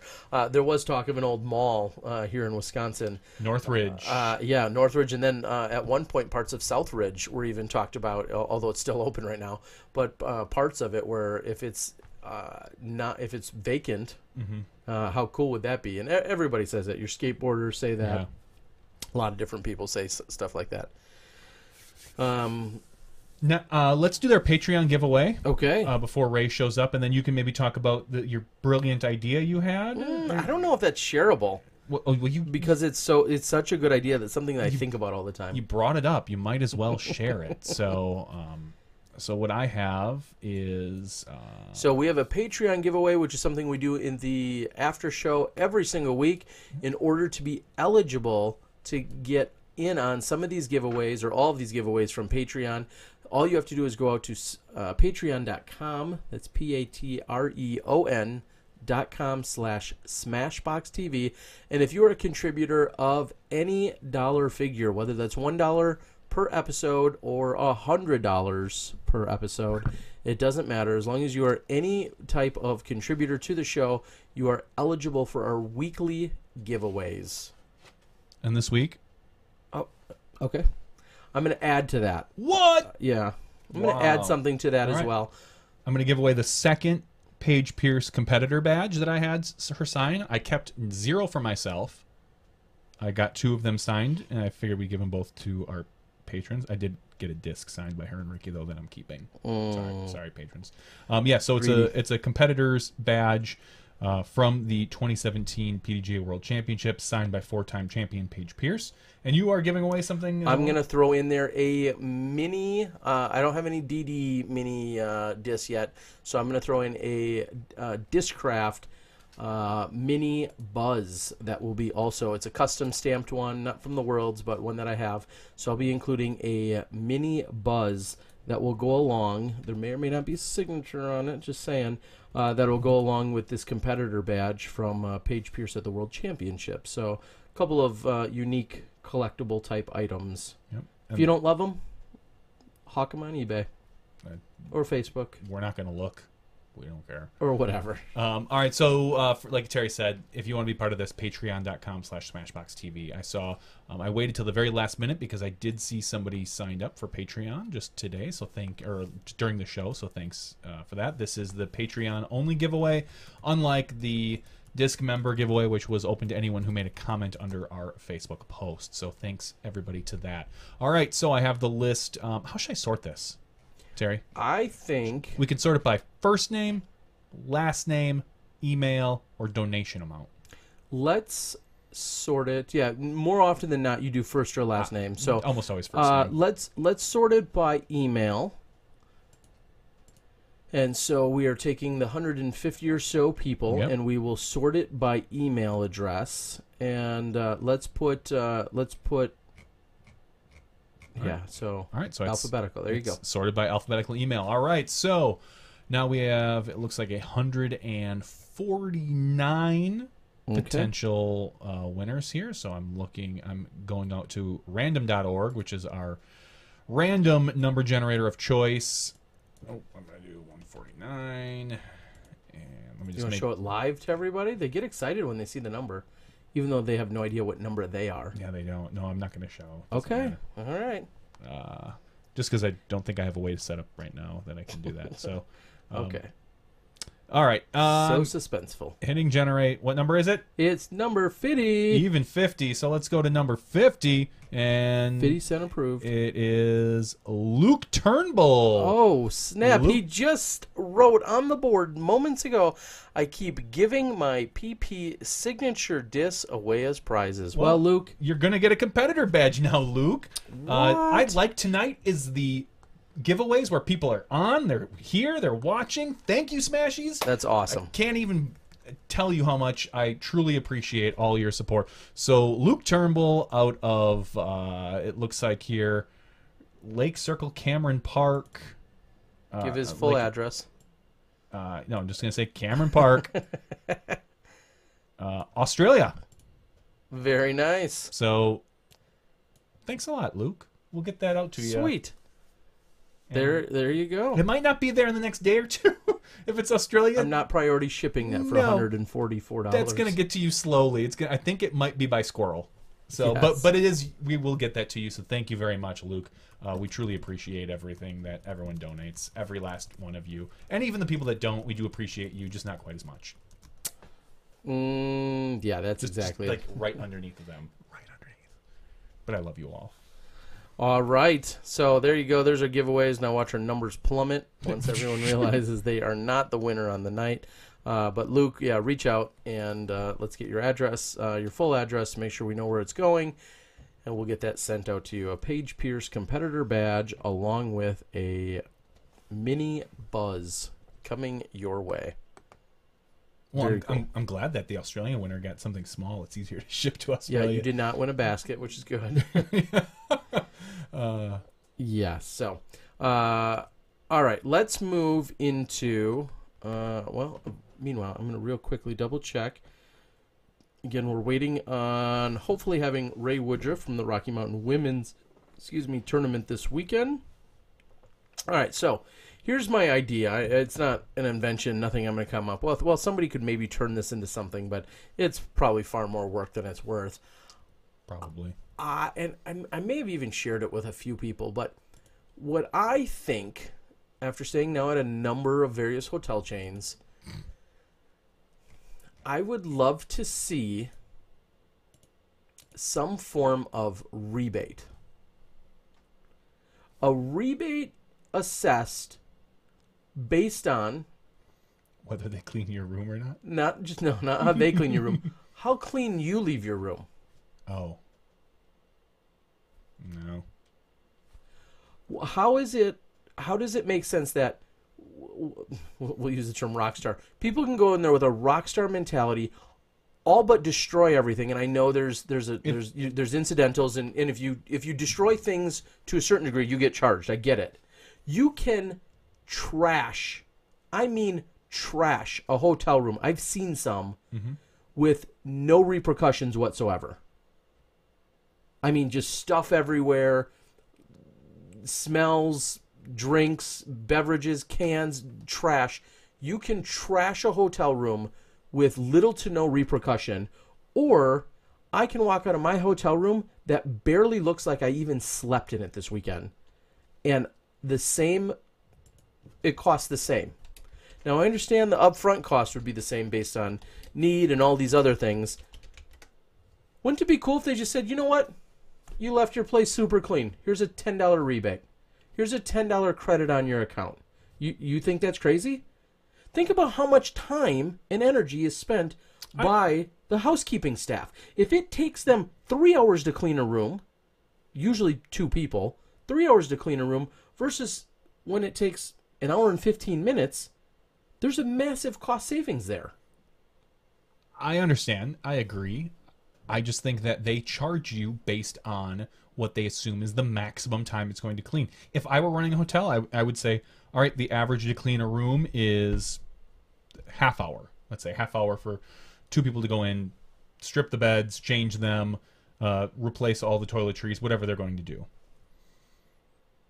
I would assume then I would charge every single guest for what I would consider about an hour's worth of work, because you're going to get some people that, they probably maybe even, they clean up after themselves. My wife she did this up in Door County. She worked there. She did room cleaning. She always leaves a tip for the cleaning crew. She always leaves a couple bucks or some change, and I've gotten into the habit as well. Like any change I have when I walk in, I put on the counter and I leave there. And then you usually take. Like, oh, did I leave this there? Thanks.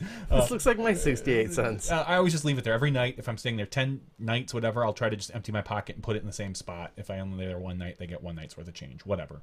I would just always charge someone for, double what it's going to cost, an hour worth of time. And then for the ones that cost an hour and a half, odds are you're making up that time in the long run in order to remain profitable. I understand there's an averages game there. Would it be nice? But I'm not average. I understand that, but they have to charge based on the average. Again, I understand how they've arrived at it. I know you understand that. But, and someone said same of rental cars. More often than not. And rental cars, I think, overall generally take less time, but it depends on where you go. I mean, if you rent a car for a week and you're in Georgia and it rained, and it's gonna take them 2 hours to clean all the mud and the whatnot out of it, which it maybe just barely borders on like a surcharge or not. Let's say they don't. That clearly is taking far more time than the guy that rented it for 3 days and literally, went 2 miles each day in it. I just think it's a nice gesture and maybe something that differentiates your company or your hotel or your chain of hotels from the next that says, hey, we have this rebate program or this some kind of... Sure. And I don't know even what the term is. I keep saying rebate, but some kind of rebate program. It's a rewards program, kind of almost like you would have to have like the old Subway cards.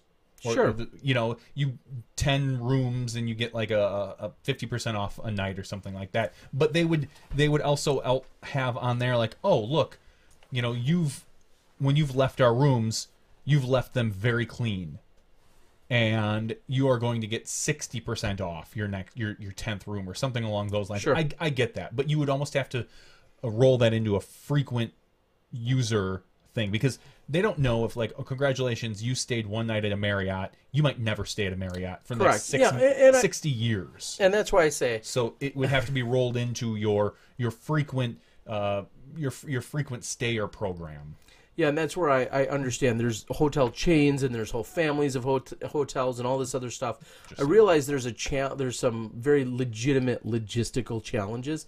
I just feel like as I'm walking out of these hotel rooms, and I understand Hotels.com, more often than not, you rent 10 rooms through Hotels.com, your 11th is free. Orbitz, you book enough rooms on Orbitz, they'll then give you, you build up credit, and then you can use it toward a room or whatever every night. I understand all of those programs exist. I just feel like when you are a relatively hassle... See...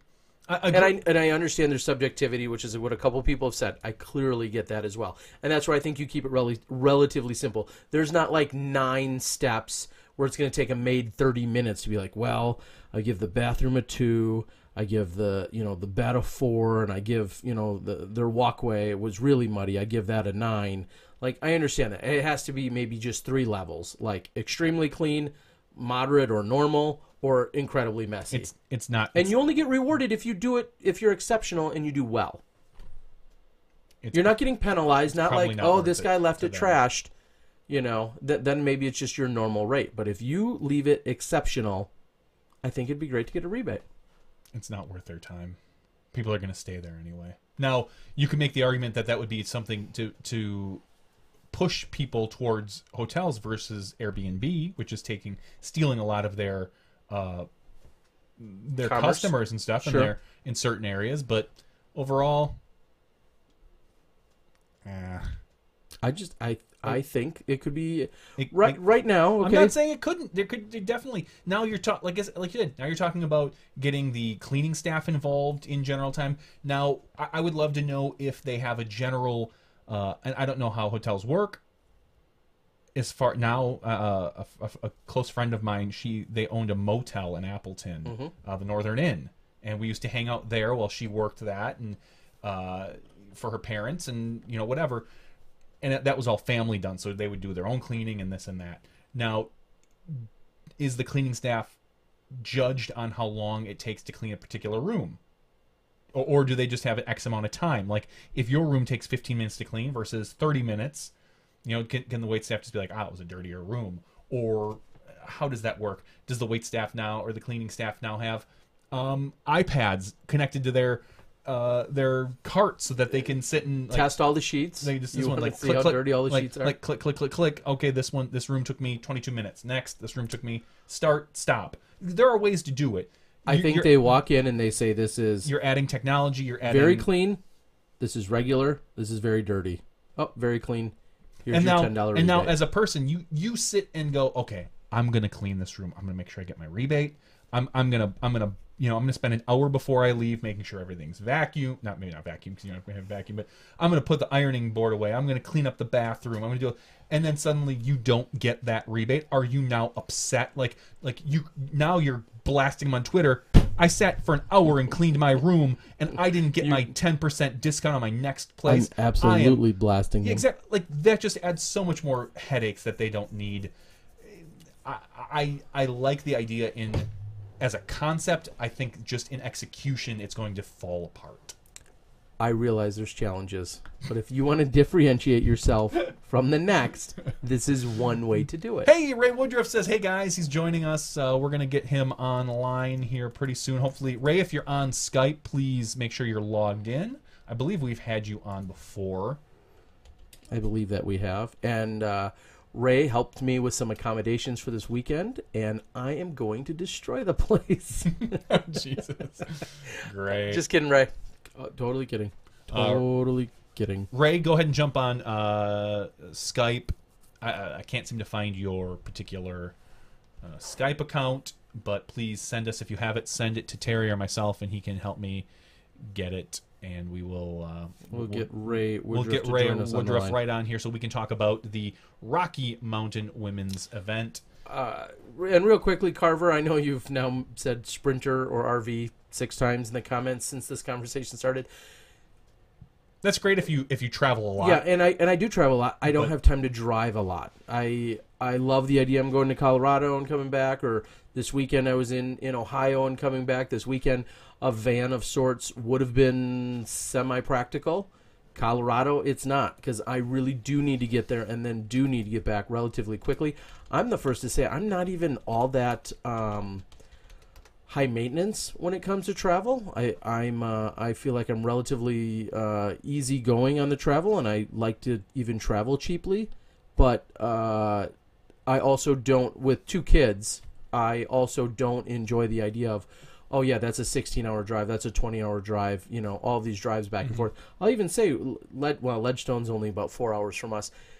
Going down to Kentucky, going down to Arkansas where we were, going down to GBO, those were all opportunities where I could have flown, but it was slightly easier, in my opinion, to actually drive. because I feel like 6 hours of airport and travel versus just 9 hours of driving being fully in control isn't worth it to me. So it's not so much that I above any kind of sprinter or driving concept at all, because it's obviously not the case. It's just not practical because I can't. It would do me no good Beaver State weekend. It'd do me no good when I, want to go to Texas just for the weekend, because I'm not driving to those and getting back in a realistic amount of time. So as much as I love the whole idea of like van and sprinter life and what we're seeing in Will Schusterick and Joe Revere and Nate and Val Doss and all of those people, I think that's great. It's overall, though, with my life, it's not practical. Sure. Disc Golf Nerd has a shameless plug that he is almost up to 4,000 subs on his, or he is at 4,000 subs on his. That's cute. YouTube page, and everyone's got to start somewhere, Tear Bear. And so he's giving away a Sexton Firebird and some goodies for his 4,000 subscribers. So if you're interested in that, go out to Disc Golf Nerd's YouTube page and get in on some of that action. Sweet. Now, we're just waiting for Ray. Hopefully, he's trying to find his Skype login now. Hopefully, we'll get him on pretty quick here, and we'll have all this stuff set up for our after show. Someone asked me what I'm drinking, and it's apple juice. So what it looks like. It does look like apple and juice. It looks like a cup stolen right out of a hotel room. It's no not. rebate for you. It's not stolen out of a hotel room, but it does look like that. No, I've had these cups for a few months now. It is a Knob Creek single barrel bourbon. Speaking of barrels, barrel-aged whiskey, other barrels, apparently, I think Nate Doss and Val Jenkins have let it out of the bag that there's a particular beverage that I've recently come across that I'm excited to try. So we'll leave it. I was going to say we'll talk about what Nate and Val have going on in Colorado and this weekend as well. Looks like Eagle Rare. I'm just trying to think if there's anything else that's been crazy out of the ordinary. I didn't hear or see of any major firework catastrophes online of people I know. I haven't. I'm sure they took place. I'm sure they did. Shout out to Alex. Thank you for the super chat. He says shots. No, I not shots of bourbon. No, I don't. That would not be comfortable. So the funny thing is, I slightly felt like a stalker this weekend. Now? Just in general. So that Action News program game that I talked about, the creator, who's also I follow a bunch of his podcasts. I'm a big fan. He's actually kind of one of the people I look up to in the podcast community. As far as kind of how to model things that he does and things. Why don't you do what he does? I talked to you about him just the other day about single mic podcasts because how difficult they are just doing it by yourself for like 45 minutes to an hour. And he does one show like that. He's got like 5 different podcasts that he does. So he was in town in Milwaukee, and I know that because he was in here for a wedding. I saw it on a Snapchat. So I debated whether or not I should snap. And so I did. I Snapchat. I said, hey, I know you're in town for a wedding, but if you're interested, I'd love to go out and get a drink. And it didn't work out because actually you were rejected. I was totally rejected, but I wasn't sure whether or not there's never. I'm trying to think. I don't think there's ever been a time I've ever been scared or intimidated of a person.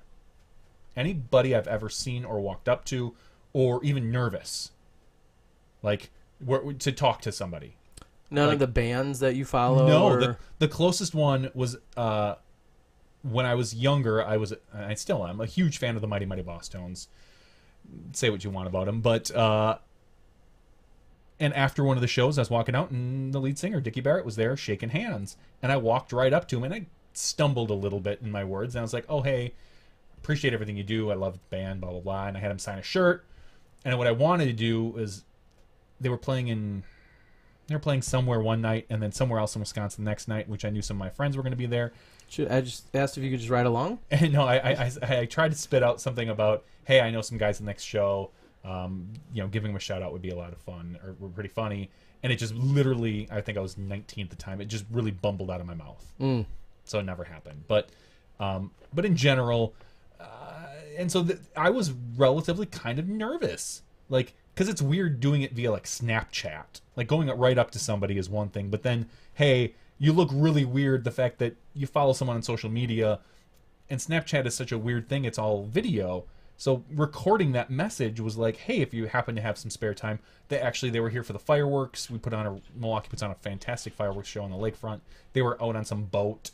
They knew some friends here, and they were doing this big fireworks show. So it didn't actually work out. He did respond after he left Milwaukee and said, sorry, dude, I just, super busy at the wedding and this and that, and left early on the next day. And you're super creepy. And you're probably a super creepy weirdo. But I just thought that was an interesting dynamic, something I hadn't really experienced very much in the past. Well, and it's really golfers. I've known them for so long, and I've watched them all, and I don't get nervous around them. Yeah, correct. And it's also really different because we, in some regard, you said you revere this guy as maybe an expert in his field and someone you look up to and everything else, and you've got to assume, just like when our top professional golfers, disc golfers, go some places, they get inundated with what may seem like really either elementary questions or just almost extreme fanboyism. And sometimes, if you've been around the block a little bit, you kind of roll your eyes or just think, okay, well, that's what they have to put up with as celebrities or as top-notch players. Or, when Paul Macbeth can only get asked so many times, like, what's your favorite putter?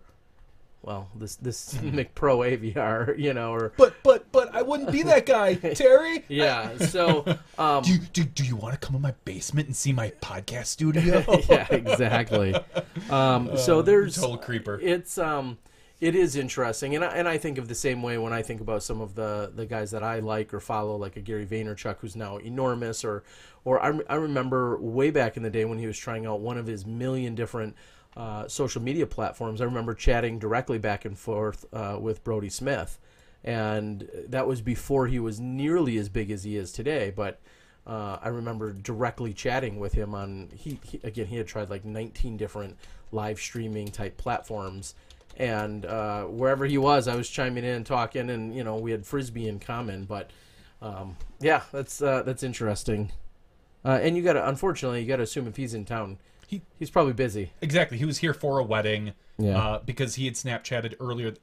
They did this big convention out in Salt Lake City called Nerdtacular, where it's almost like a big family reunion that I would love to have gotten out to, but being the weekend before 4th of July, busy, this and that, and I'm not about to travel to Salt Lake City just for this.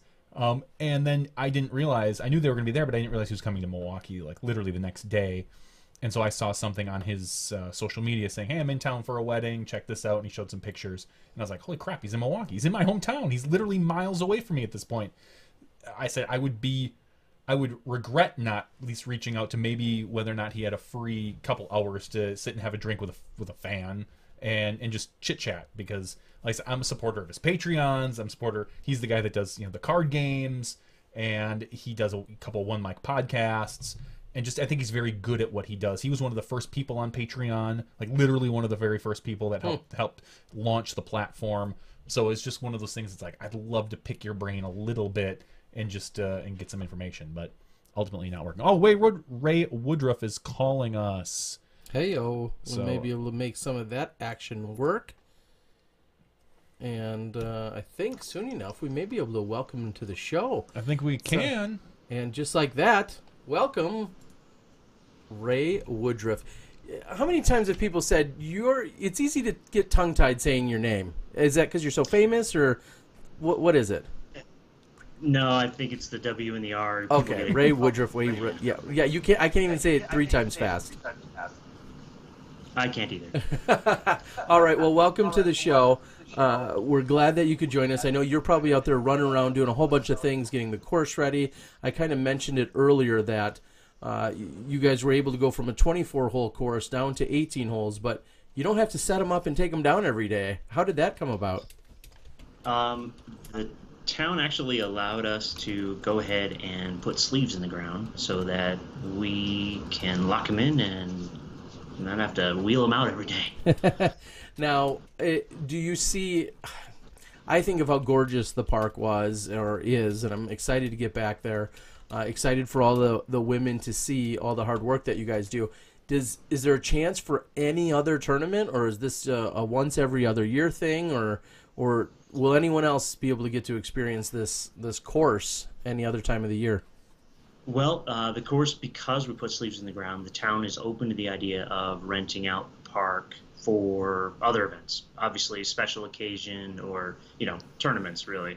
The idea of doing that as a permanent course where people could play anytime is really just not in the cards. Yeah, So, understandable. It's if you go to Google, it's funny enough, I was just trying to get the lay of the land again this year, and when you go out there, the reviews on the park are like 4.9, and everybody talks about how gorgeous this park is, and it's really located kind of in a subdivision, and there's a lot of other stuff that can be going on out there, hence why it couldn't be permanent. Is that right?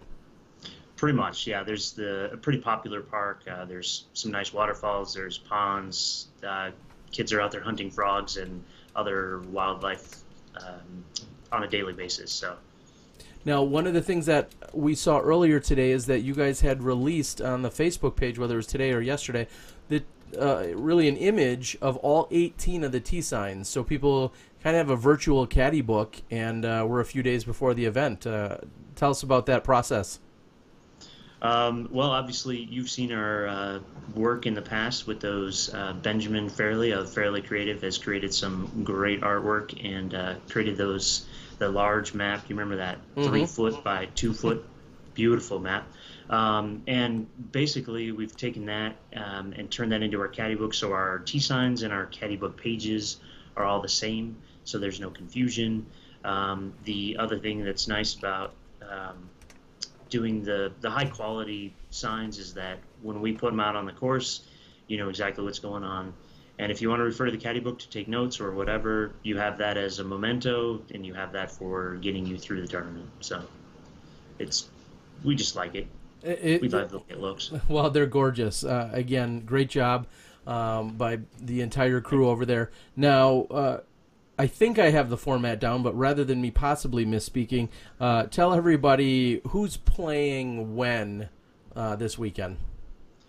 So because we only have an 18-hole course and we're trying to allow as many female players on the course or in the tournament as possible, we have a shotgun start on Friday for the A pool.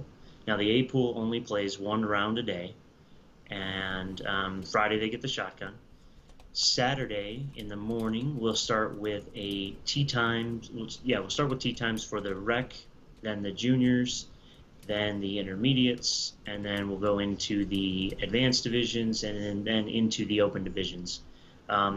What happens when the recreational group finishes is that we'll sort their cards based on their scores, let them eat lunch, and then get them back in line for an afternoon tee time. Ah, okay. And then that'll be the same way with the intermediate group.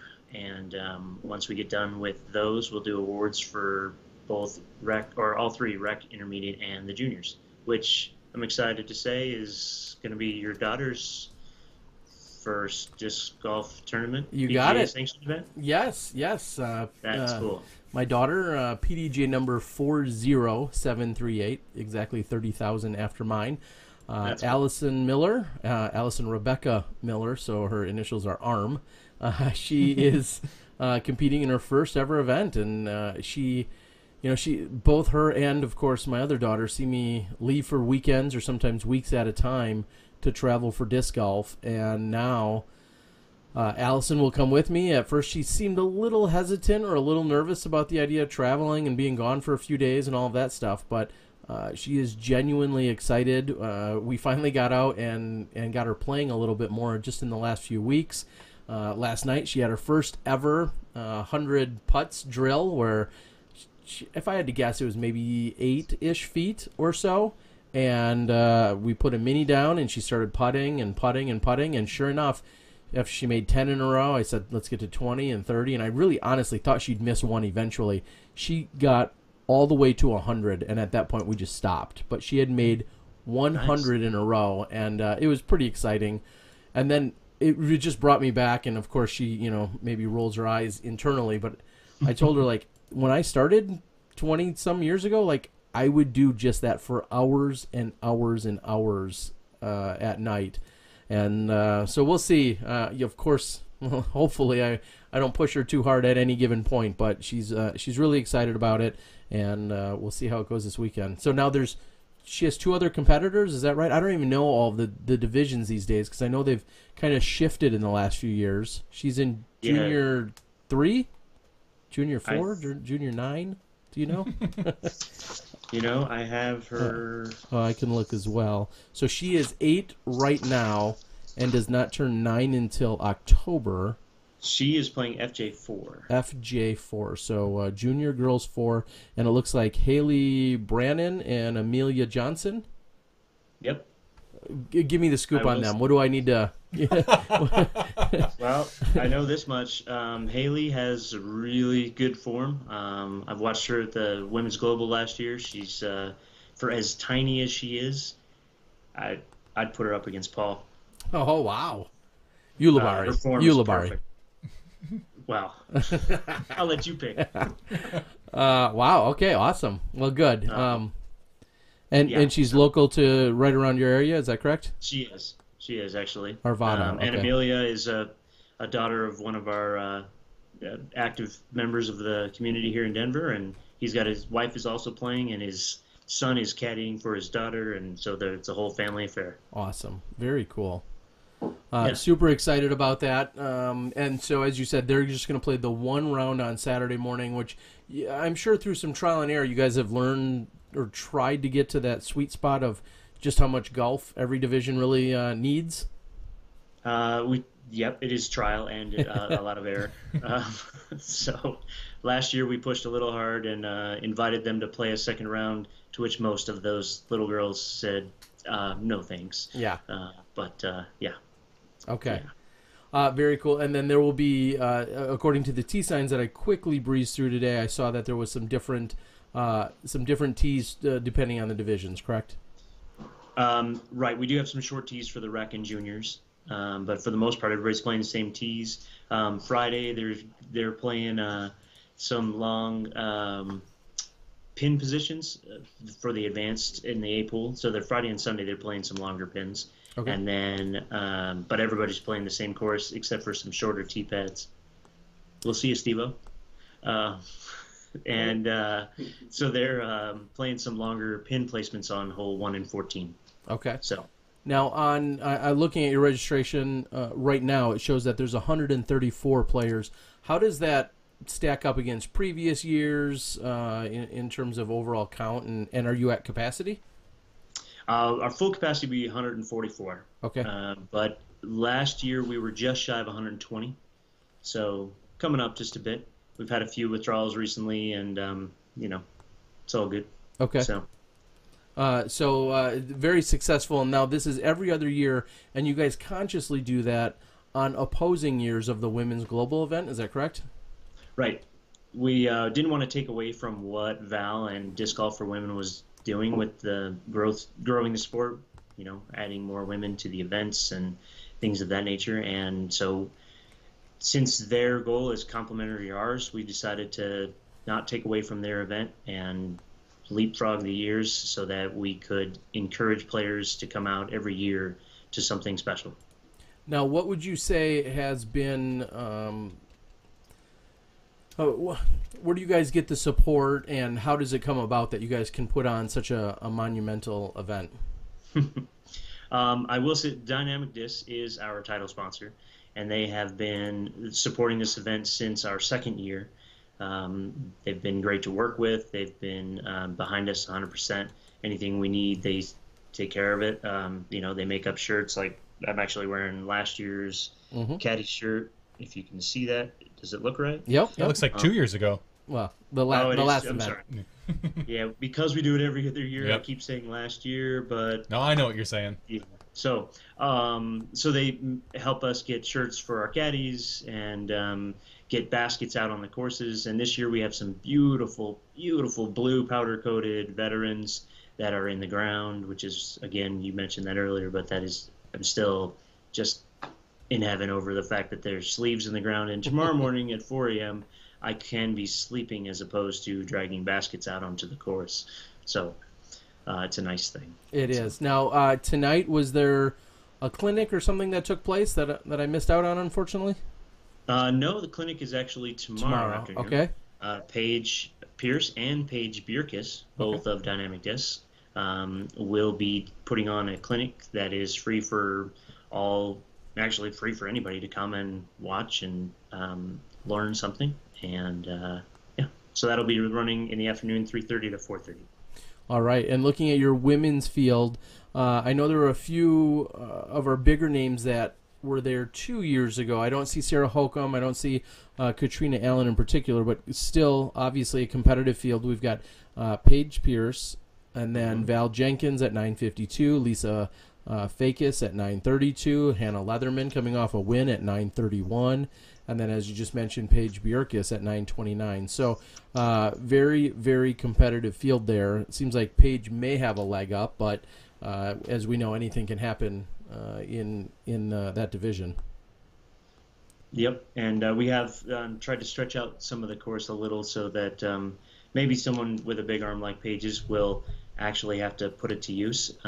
So, yeah, last year we were a little short on each individual hole. So while we took it from 24 to 18 this year, we increased the average length of the hole 50 feet. So okay, it was kind of nice. Yeah. And then I'm excited to see, again, some of the alterations you made with knowing there's still beautiful waterfalls and just the grass, which seems so lush and well cared for, and no rollers. Yeah, and beautiful trees out there. It's a really gorgeous park that you guys get to play on. And last year, or I'm sorry, 2 years ago, I believe I captured an ace, Paige Pierce. Was that hole 4? It was hole 2. Hole 2. I was gonna say 2. Yeah, forehand ace by Paige Pierce. Is that hole still intact? The basket is, but now that plays the long 1. Ah, okay. So we combined the 2 for the A pool for Friday and Sunday. Very nice. Is there anything you want to share? Let the world know about the event this weekend, or what you guys have going on. Do you? I think you talked about maybe still a few spotters or some helpers or caddies, or no? Or you covered? Well, surprisingly, we haven't had this happen before, but we had 8 people come up and say, "Hey, I'd like to caddy this weekend. Do you need help still?" And yeah, we had a bunch of people sign up. And if more people want to sign up, we'll, obviously we'll welcome people to come out. And we can always use spotters. There's a few areas that have some brush that you wouldn't want to just go wandering around in. And we also obviously have some water. There's a few waterfalls and ponds on the course that it's nice to know where discs went, and if they actually did end up in the water, or if they're just in the flowers that surround the water. So kind of nice to have. So yeah, we'll definitely take people. Come on out, Purple Park in Superior. If you look it up on Google, you'll see a nice little park. Yeah, so. It's gorgeous, and again, I'm excited to get there. I'm excited for my daughter to experience it. I may bog her down with trying to hand off some form of a camera or something else, so when she's not playing on the other 2 days, she's nice. Got work to do. This isn't all play. She's got work to do. Catch cam? She might be. We'll see. She may be working a DSLR camera, trying to get some photography or something. We'll see what we can do. But she knows she's out there to do a little bit of work and to have a good time playing as well. Give us as we close out here. Give us a reason why people should be attending or playing or helping. Some form of a women's only tournament and what you guys have established. Give us a reason why people need to get involved with these. Well, I mean, if you are truly out there to grow the sport, there's no better way than to include the women in your life in the sport that you love so much. Get them. They want to, they want to hang out with you. You want to hang out with them. Maybe not always at the same time, but at least if you're going to the same tournaments, you're not always stuck together for the rounds, but you can go experience the same thing and just enjoy it together. If you're talking about your daughters or your, I guess your friends that you have that don't play or kind of play loosely, a women's only event is a great way to introduce them and bring them out and let them enjoy it without the testosterone, for lack of a better term. Yeah, that's a good way to put it. Yeah. One of the guys locally said, come out and support the event. Give up one weekend of disc golf for the woman who gives up every weekend of her life for you to play disc golf. So I kind of like that. I mean, and he's been a big supporter, always has been. So one other thing I did forget to mention is that we do have a collaboration beer with Nate and Val from Bevel Brewing with our local Odyssey Beer Works in Arvada, Colorado, where we are doing our player party as well and the release beer party all tied together. So, and we will be making crowlers for those who are traveling. Very nice. So people will be able to partake. Of course, Nate and Val very much want people to come and take in on, be there live and present and experience what it is for these collaborations. But if you can't, because not everybody around the country can get there, there are some other opportunities. As you said, there might be some beer that is canned or bottled up and ready to go as well. So that's find pretty its cool. way to you. Yeah, that's Who knows? Who knows? Very nice. All right, Ray. Well, I'm excited again. Less than 24 hours. We'll be out there already. I mentioned on the show our good friend in Smashy, Jeff Hungerford, graciously offered to pick my daughter and I up from the airport. I think he's going to bring us over to Superior. We'll be able to crash for the night and be ready to go come Friday. Sounds great. All right. Anything else you got to say before we let you go? No, looking forward to seeing you, and hope it all goes well. Safe travels. All right, sounds good. Looking forward to seeing all of the hard work and dedication that you guys have put in throughout the years, and excited about the 2017 iteration of the Rocky Mountain Women's Disc Golf Championships. We'll see you tomorrow, buddy. Sounds great. Thanks. Right, good night. See ya. As I said, Ray Woodruff, which I really have to concentrate. Ray Woodruff. I can't say it twice. Try it. It's a tongue and lip thing. Go for it. Ray Woodruff, Ray Woodruff, Ray Woodruff, Ray Woodruff, Ray Woodruff. There you go. Very good. It's tough. You have to get into you have to think about it and then hit that pattern. You do, and I've said his name quite a few times, but say it more than once, and you might get hung up. So I'll say that I know this is after show and we're getting later, but that event is I kind of feel like if you know a woman or female disc golfer that's even semi-serious about the game, no matter where you are in the country, take the trip. Mm-hmm. Get out there, bring her out there, caddy for her, or don't, or just drop her off at the course if she doesn't want you at the course. Leave her be. And you go see a movie or something.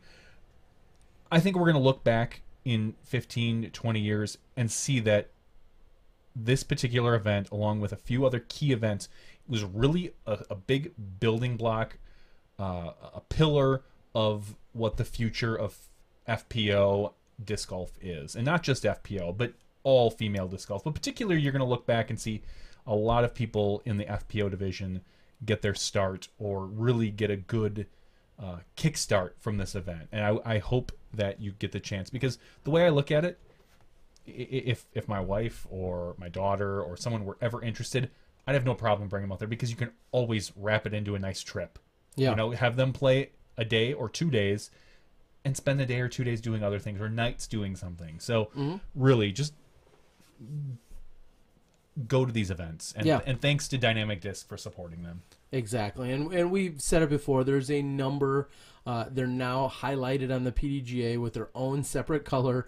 Anytime there is a women's only event taking place, they are growing in popularity. They're growing in size, quality, and quantity. So get out there, find one. And as you said, maybe your significant other or your child doesn't even want you there, and that's fine too. Drop them off or bring them to the course and make sure they're all set up, or do everything you can in your power to let them have that day to go out and play. Because as we all know, disc golf is primarily male dominated in terms of attendance and in terms of events. So this is a really warm and welcoming way that women can relax. And as he said, just the lack of testosterone or the mindset that so many of these men have. Now, when I was there a few years ago, of course, there's plenty of men that are there as caddies. So there's testosterone present, but more often than not, you found the caddies are just simply there to carry a bag and hopefully just shut up and let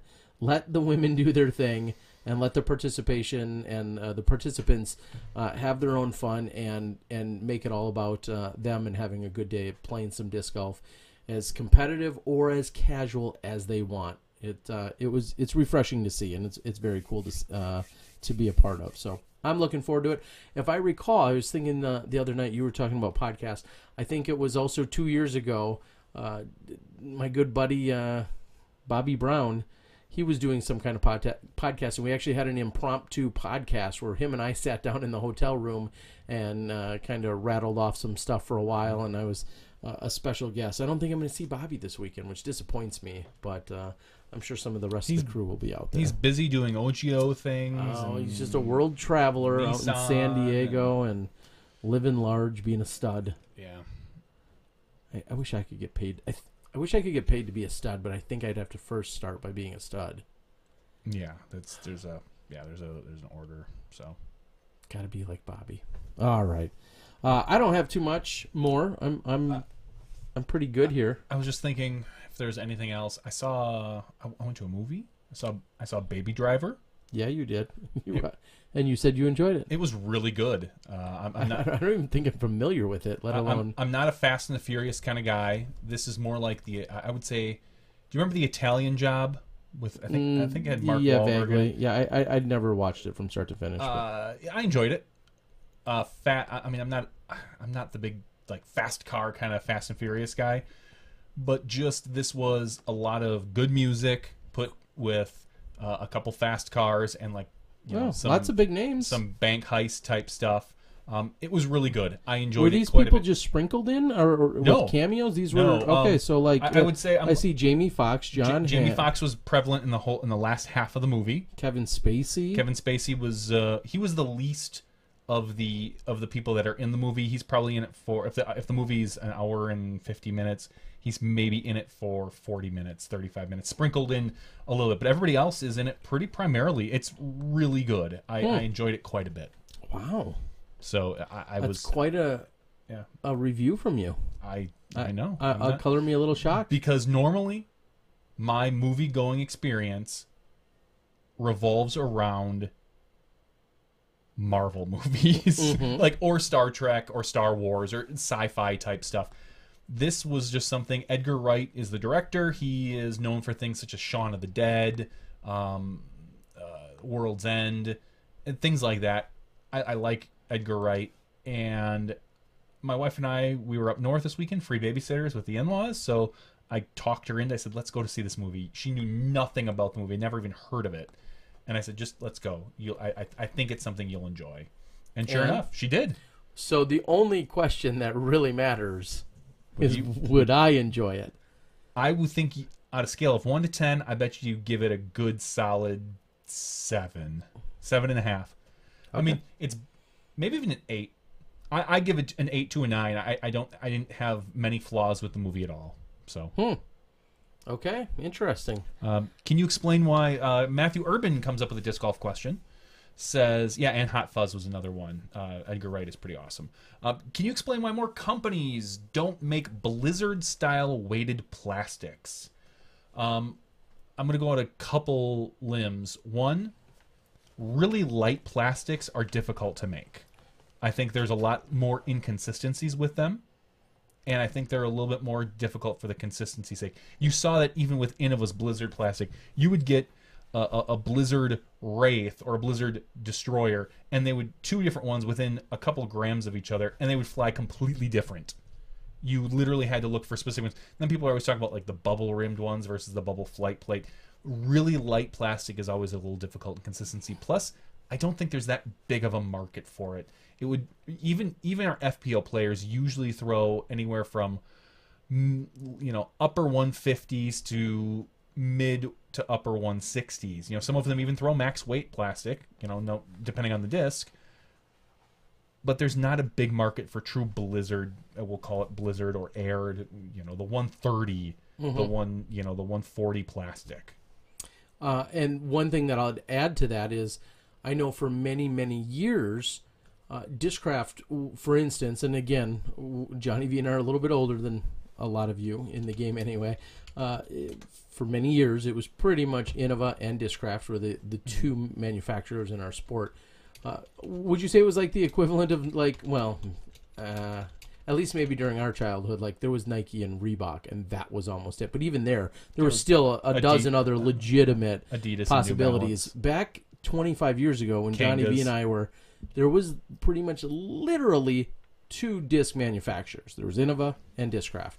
Whammo. And when Gateway came along, they were very limited and very not, we'll say, popular. And even to this day, it feels like they've really shifted into the, the Wizard and whatever. Anyway, so going back to that, I will say that it really seemed like it took a long time for Discraft, and maybe for reasons you mentioned, maybe it's inconsistencies, maybe it was the market share, whichever it is, or other challenges that you rarely saw them have a lighter weight disc. And now I know they've gotten more into more molds with a few more options, but it took them a really long time to get on board with it for whatever reason. And I know in speaking to Legacy, as they were getting started, they had some very early conversations with some friends over at Innova, and they knew all along about how they could arrive at Blizzard-type technology, and that was something that they didn't also pursue right away. And now I think you're seeing them, dabble a little bit more in stuff like that. But yeah, that'd be an interesting question for some of our manufacturers directly. Your Tomas over at Latitude and so on, and say, why is it? What are the reasons? Because we could just imagine it's probably business decisions that are really driving that bus as to why they're not being produced more frequently. Yeah, because Blizzard plastic, the right Blizzard plastic, would be very good for beginners, kids, things Absolutely, like that. But sure. There's just not that big of a market for it, I don't think, which is unfortunate. Well, but yeah, and you look at your main user base, and your main user base are not 6 to 14-year-old women who might be a popular recipient or men, and you don't have a huge part of our demographic is not 55 to 85 either. Again, and I always liken lightweight discs along with what you'd see. My analogy has always been bowling balls. There's nothing wrong with someone using a 6-pound bowling ball. Yeah, or stop 10, ripping on me for it. Or a 16-pound bowling ball. But usually your physical abilities and lots of time those go hand in hand with age. Your physical abilities and your arm strength and speed, I feel like, can help dictate the ball weight that you're using. I wonder. I'd love to actually match up some actual numbers. But anyway, that's always been my analogy. And you got to assume for disc golf, like that medium to heavy weight range seems to be what's most popular, for good or bad. Yeah. It would be interesting if there was a really big push to move it down. But we know, to use the term testosterone, we know a lot of people are like, dude, I need the fastest driver. That's what, 14 now? Whatever. The heaviest weight. And give me they don't make like a destroyer in like 180. I feel like I should throw one in 180 because, I'm that tough. Like, there's just a lot of people with really stupid ideas out there that probably feel that way. That's great. I'm just saying, a lot of people impression. or I love it when people do say that to me. Yeah, my driver's like 185 or what. No, it's not, you moron. Unless you're throwing a Jaguar, it's not 185. They don't make them in that weight. They're not legal in that weight. Yeah. Disc Golf Nerd brings up, he says he heard, and we're going to pass along you did, Disc Golf Nerd. Unsubstantiated rumors. This isn't Disc Golf News and Brews. We don't just make stuff up and run with it. Come on. Murder Mike. Suds and duds. That Lat 64 only has one machine they use for the air. Okay, which makes as opposed to which 6, 8, or 10 or 20 other full weighted machines, probably, which makes it a little more scarce. So which would make sense if let's just say you have 10 machines, how many are you going to dedicate to air plastic? Probably one, if that. So all right. Question Greg asks. Yes, Lightning was around. You're right, Michael Barnett over at Sun King. Lightning was around. Lightning, unfortunately, fair or not, was always. It was rarely, I feel like, taken seriously. Greg asks, saw you on a video of the '06 Philly Open. Introduced you as Pro Touring Terry Miller. That was a misnomer. I was near actually the height of my playing career at the time, though, in '06. I was actually at the Philly Open. I kind of attended the first year just for fun to go play a new tournament outside my area. And then for the next 3 or 4 or 5 years after that, I drove myself out to Philadelphia and ran the Philly Open along with the Tyler, too. So I kind of turned it into playing and working. And yeah, at that time I was a much better golfer. I cared a little bit or a lot more about golfing than I do today in terms of playing. But I never was officially on tour. I played mostly regional along with Johnny. We played everything you could in Wisconsin. If something wasn't in Wisconsin, Michigan, we'd go Illinois. to Michigan or Illinois or sometimes Minnesota. And then we'd occasionally go to some bigger events every once in a while for something different, like a Kansas City Wide Open or Hall of Fame Classic down in Augusta, something like that. And then I was a regular at Worlds for 20 consecutive years. I played in a World Championships, but I was never on tour with any real intentions of playing disc golf as a potential income earner. I said it before that when I started playing, I think when I was 16. I started playing seriously when I was, I think 19 to 20. And I remember thinking at the time, like, this sport's tiny. But I remember thinking to myself, if I stick with this and bust my ass, by the time I'm a master, there's a good chance I could make a living at this. Like, the sport is growing. Mm-hmm. And that, that Masters field, too. Whew. I mean, you think in 20, that was 20 years ago. Well, also Masters at the time, you only had to be 35 to get to. Well, and so at the time, I mean, and that didn't matter so much to me, but I was just thinking, like, in 20 years, 15 to 20 years, the sport's going to be big and people are going to be making money, real money at this. And if I can be really good and, I'll never be a world champ in Open, but, in Masters, you never know. And now... I'm right there. You're just a few months off of that Masters, and I see the titles just raining down on you. I know. I don't think. Watch out! I don't think Patrick anyone Brown, can make a living as a master. Patrick Brown and Johnny McRae. Johnny McRae, you're on my list. I'm coming for you. Barry Schultz, Ken Climo, just goes to show Phil Arthur. Just goes to show the John Baldwin. Get the F out of the way. Here comes Johnny. Here comes Johnny V. It just goes to show you the Steve Held. The change in. Or lack of change in the last 20 years as far as, I mean, we've got bigger fields in all divisions, but the fact that there's the Masters field's a little bit deeper now. You can probably make a little bit more money playing it, but there's no way people can't make a living as a master strictly. There's almost no one in the country that can tour and say, I'm a master, I'm touring disc golf only as a master. Like Johnny dips back and forth. Shasta does the same thing. Patrick Brown, he dips into the open field occasionally, but he's mostly a master.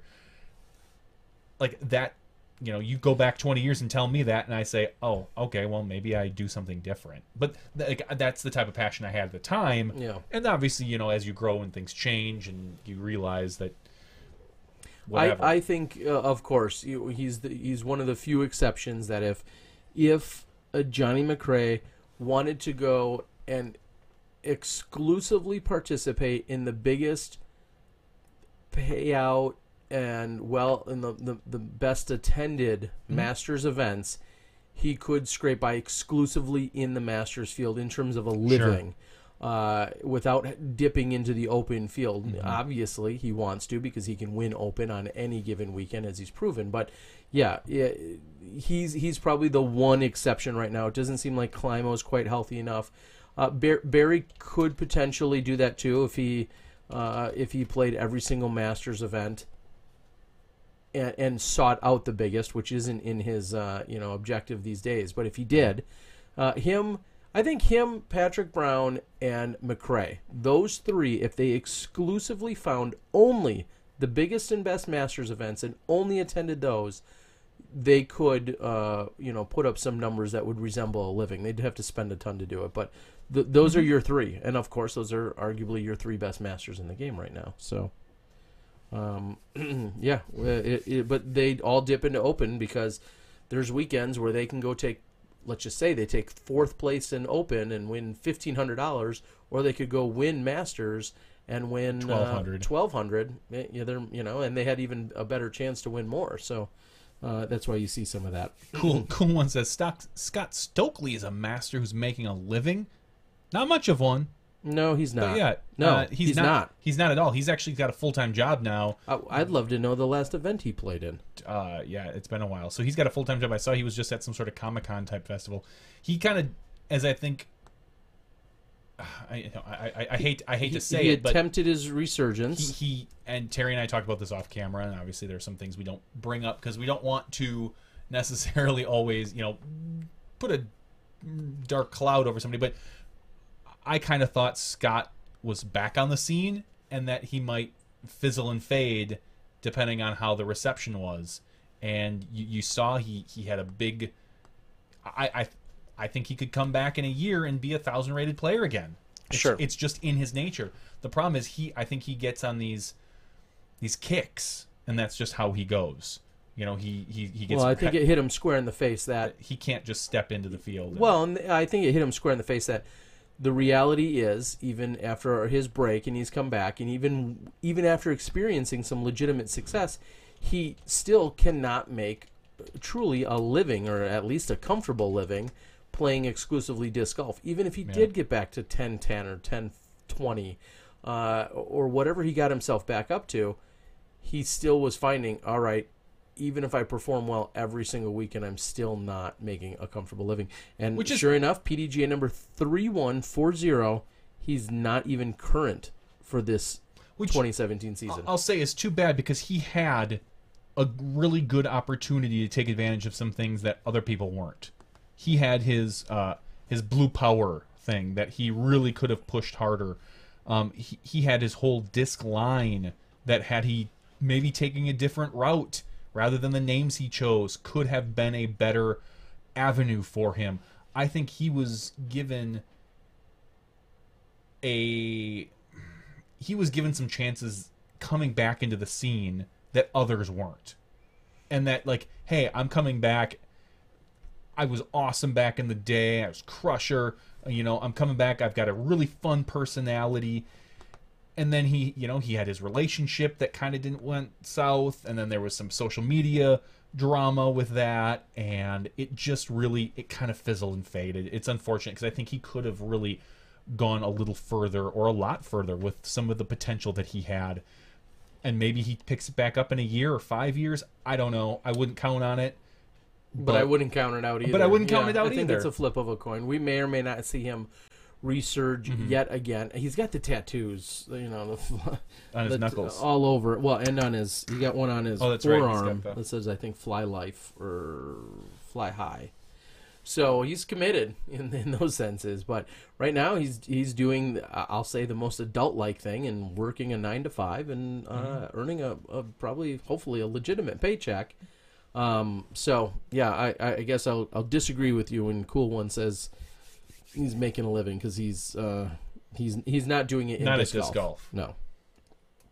All right. Have we done the contest? I'm thinking is Hess's question. We've actually done 2 contests earlier in the night, thanks to Disc Store. We gave away a huge, roughly $100 value that's awesome. Package full of stuff. We've given Disc that member, away. Evan, Disc Store. Evan is the one I communicate with. I don't know if there's anyone else behind the scenes. I'm sure there is. So thanks a lot to you guys for giving some stuff out to our fans, and hopefully, our fans turn around. Someone asked earlier, remember, if you do sign up for Disc Member, take a look at the packages. If it's something you're interested in, make sure to put Smashbox in the comments when you sign up. You'll get a nice discount for the month, they'll give you, I think, a $10 gift card, and you can probably use it towards some other things in the future. So please go ahead, like I said, use Smashbox. And then also for our weekly giveaway, going out to Luke Turnbull in Australia. He's going to be getting a custom competitor card from the 2017 World Championships with a 4-time World Champion signature, Paige Pierce, on that. So that and a mini disc will be sent out to him. A mini buzz was going to be sent out to him in Australia. So we had a couple winners tonight, and very, very cool. Sun King Disc posts no regrets, as in the the funny tattoo. Maybe Nerd can give away another compass from his shrinking collection. Disc Golf Nerd, also a great contributor to the show. We appreciate everything he's doing for Disc Golf, as well as contributing to our show. And Luke says that Scott's been talking about moving to New Zealand next year. I'll say, will he just be a really big man on a small island at that point in disc golf? I mean, and it's no knock on him. He could have a large disc golf presence, but I don't know that the New Zealand disc golf community is enough to support. I don't know if they can handle him. You may get thrown off an island. All right. So, man, the wrenches outnumber the masses. Yeah, we got a lot of great wrenches on here tonight. If you are a wrench, we appreciate you. That means you are considered a moderator on our live chat on the YouTube chat board. I think, Johnny, we've got just about enough for the night. I believe that we do. We're going to keep this sub 3 hours. Whoa, just shy of midnight. Our regular podcast and our after show. We hope that you guys have enjoyed it. Looking forward, like I said, in just a few hours, I'll be heading over to the Rocky Mountain Women's Disc Golf Championships. When do you fly out? I fly out at 5:40. What's your flight number? Tomorrow. It is 1388. And I have checked in because I'm a Southwest A-list priority member, so I've checked in. You are. Thanks to Smashbox flying them around everywhere. Yes. Those massive benefits I'm now receiving. Thank you. Thank you. I've checked in, yeah. My daughter and I, yep. No, I get all that. Okay. Have you explained to your daughter, like, is she ready? Like, does this being her first event, and if I know Allison relatively well, she hasn't really done much competitive stuff. No, like, correct. Is she ready to win? Is she ready to lose? Like, how do you feel? This is, I mean, it's something we can talk about maybe next week, but from what Ray had said, that other player sounds like they've got a really good drive, a really good form. She could get blown out of the water, or she could keep up and play really well. Have you prepared her for any of that? Yeah, I mean, I plan to take away all of her TV time if she loses? No, I mean, I plan to take out the competition. Good call. No. Good call. Beating up a little girl. We have... Terry. I got to do what I got to do. We have kind of talked about some of those things. Of course, I wanted to get her up to speed with some of the rules. I'm clearly not going to explain every single rule in disc golf. No. As things unfold on the course... whether it's an out-of-bounds situation or some of that stuff. I mean, I've explained some of that stuff. However, she hasn't necessarily had to do any of it. We've talked about minis. I feel like mini is a good starting point to have a mini and where to place and all that other stuff. Mm-hmm. And then to me, and this will, I think, falls on the parents, depending on how old the kids are and how new they are to the game. I think to me, in terms of true fairness, I think making sure that the strokes are truly accounted for, and that's not because I think any kids are necessarily out to cheat, and this is a very blanketing general statement, as my kid's never been in an event at all. I just think it's really easy, like, I'm throwing 7 now, and it's like, no, you're throwing 9, or I'm throwing 4, no, you're throwing 5. I think it's easy for them to forget. Some of their throws are, only 40 or 50 feet. So I think that will be something as part of the learning curve. You're right. She hasn't been incredibly competitive in a lot of areas. So it'll be interesting. I think I may learn something as to how she handles it. I think she's... And I just think because as far as I know, she hasn't been a part of any like organized sports. She's not part of the soccer team or anything like that some kids are. Like, my son has done soccer team. He's won, he's lost. Things like that. I don't think Allison has really done any. She's played in soccer for a year. Oh, she did. Okay. She's played in soccer, and then she's done some, cheer type stuff. Yep. She's done some dance stuff, which isn't necessarily as competitive. Yeah, she's done a little bit of ballet, dabbling in some of that stuff. Again, not real competitive in some of the win-loss traditional sense. So it will be interesting to see how she handles it. I think she's got a very positive outlook, so I don't think she's too concerned. I think she has a pretty good grasp that, if she wins by 20 or she loses by 20, I think she'll feel like well, this was my first tournament. I had to start somewhere. I think she very much has that mentality. You have told her you'll disown her, though, right? Yeah, I mean, I have a disc for when she was born that says future world champion, and if, damn it, she doesn't start acting like one, I will clean that money out of her savings I will take account. acetone to that disc right in front of her. Yeah, I don't got time for that. So okay, and that's those are legitimate questions, and that can just not be for you, but for anyone thinking about bringing any of their kids into a sport like this, getting them prepared for winning and losing, and making sure just sportsmanship, following the rules, you being who you are in the sport, being a bigger character, so to speak, and the fact that you've said yourself you're going to be filming her the entire time. Is that going to affect her and things of that nature? I mean, it'll be interesting. We'll catch up next week and we'll get a general idea. Maybe we'll have Allison on as an interview. We'll Skype her in. That's a good call. In fact, I'm hoping that filming will totally work the other two girls. Oh, that's a good call. Because she I'm is gonna good. Throw them off. Your daughter is wonderful in front of the camera, so she's a natural. So hopefully that will work the other team. Yeah, that's definitely in the plans. Like I said, last night I had her shoot a little video with me. She had talked about what she was planning on doing and how she was practicing, and I think she's really excited. I'm excited to see, because I'll admit I have not been around a lot of other 8-year-old female disc golfers. I don't know just how good or not she is. I see how far she throws. I don't think it's very far. I think she obviously has some... basically, like a lot of people, it comes down to the angle of release. And when she throws it flat, it's very impressive. Yeah. Obviously, when she doesn't, it's not so good. So I'll be interested to see how that pans out for her. Yeah, I don't know. I'm excited. I'm hoping that we have enough time that she'll play anywhere from, I don't know if we'll play all 18 holes, but there hopefully will be enough time that she can get a little time in on the course. Not that I care about her learning the actual holes. I don't. I just want her playing more golf. She's played less than 100 total holes of disc golf in her life. Yeah, which she has not played a ton. My son, same way. He's a few months younger than Allison, and he's played probably 60 holes of golf with me, and he likes it. And he's, but I don't get out enough, and you don't get out enough to get our kids out enough. And it's one of those things that I would really, in a perfect world, I would get my hinder up at 6 a.m., get the kids, myself and Mason, out to 7 for a round, and then drop them off at the Y camp. But that's not realistic for me because I'm too lazy. I'm sleepy. Yeah. I do crap like this late at night and whatever. So, but I would love that. Or I've been thinking about dropping him off at the Y, because I drop him off at 8. Or just before, and normally I'm at work by 8:15. Wondering if I can push it to be in the work by 9, and maybe just get a couple holes, like a quick 9 in myself. But that would entail, a lot of other work and stuff like that. So I don't know. We'll see. Well, we'll see how it goes. If you're friends with me on Facebook, or even if you're not, I think you can see it.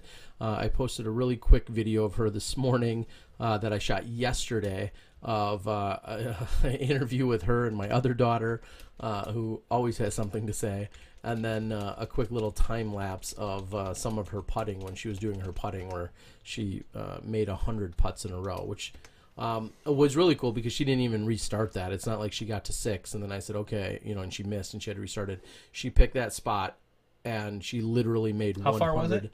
It couldn't have been, I don't even know if it was 10 full feet. Well, hey. But to me, it didn't matter, and that's what I was explaining to her. I said, and a few different times, I said, concentrate. I know this is getting easy for you, but I want you to concentrate on every single throw. And there was 1 or 2 that, just barely caught, but she ultimately made 100 in a row. And I'll admit, I was truly impressed, because anything outside of 5 feet, for you to not get one to spit, or for you not to have a lapse in concentration, even us, I was impressed by that. So hopefully she, I asked her if her arm was sore today, and she surprisingly said just a little bit, but yeah. Greg brings up a great point. He says the key to success is make sure to grind all the joy out of it. Exactly. Be a good Get father. out here and you will putt until your arm falls off. Yeah.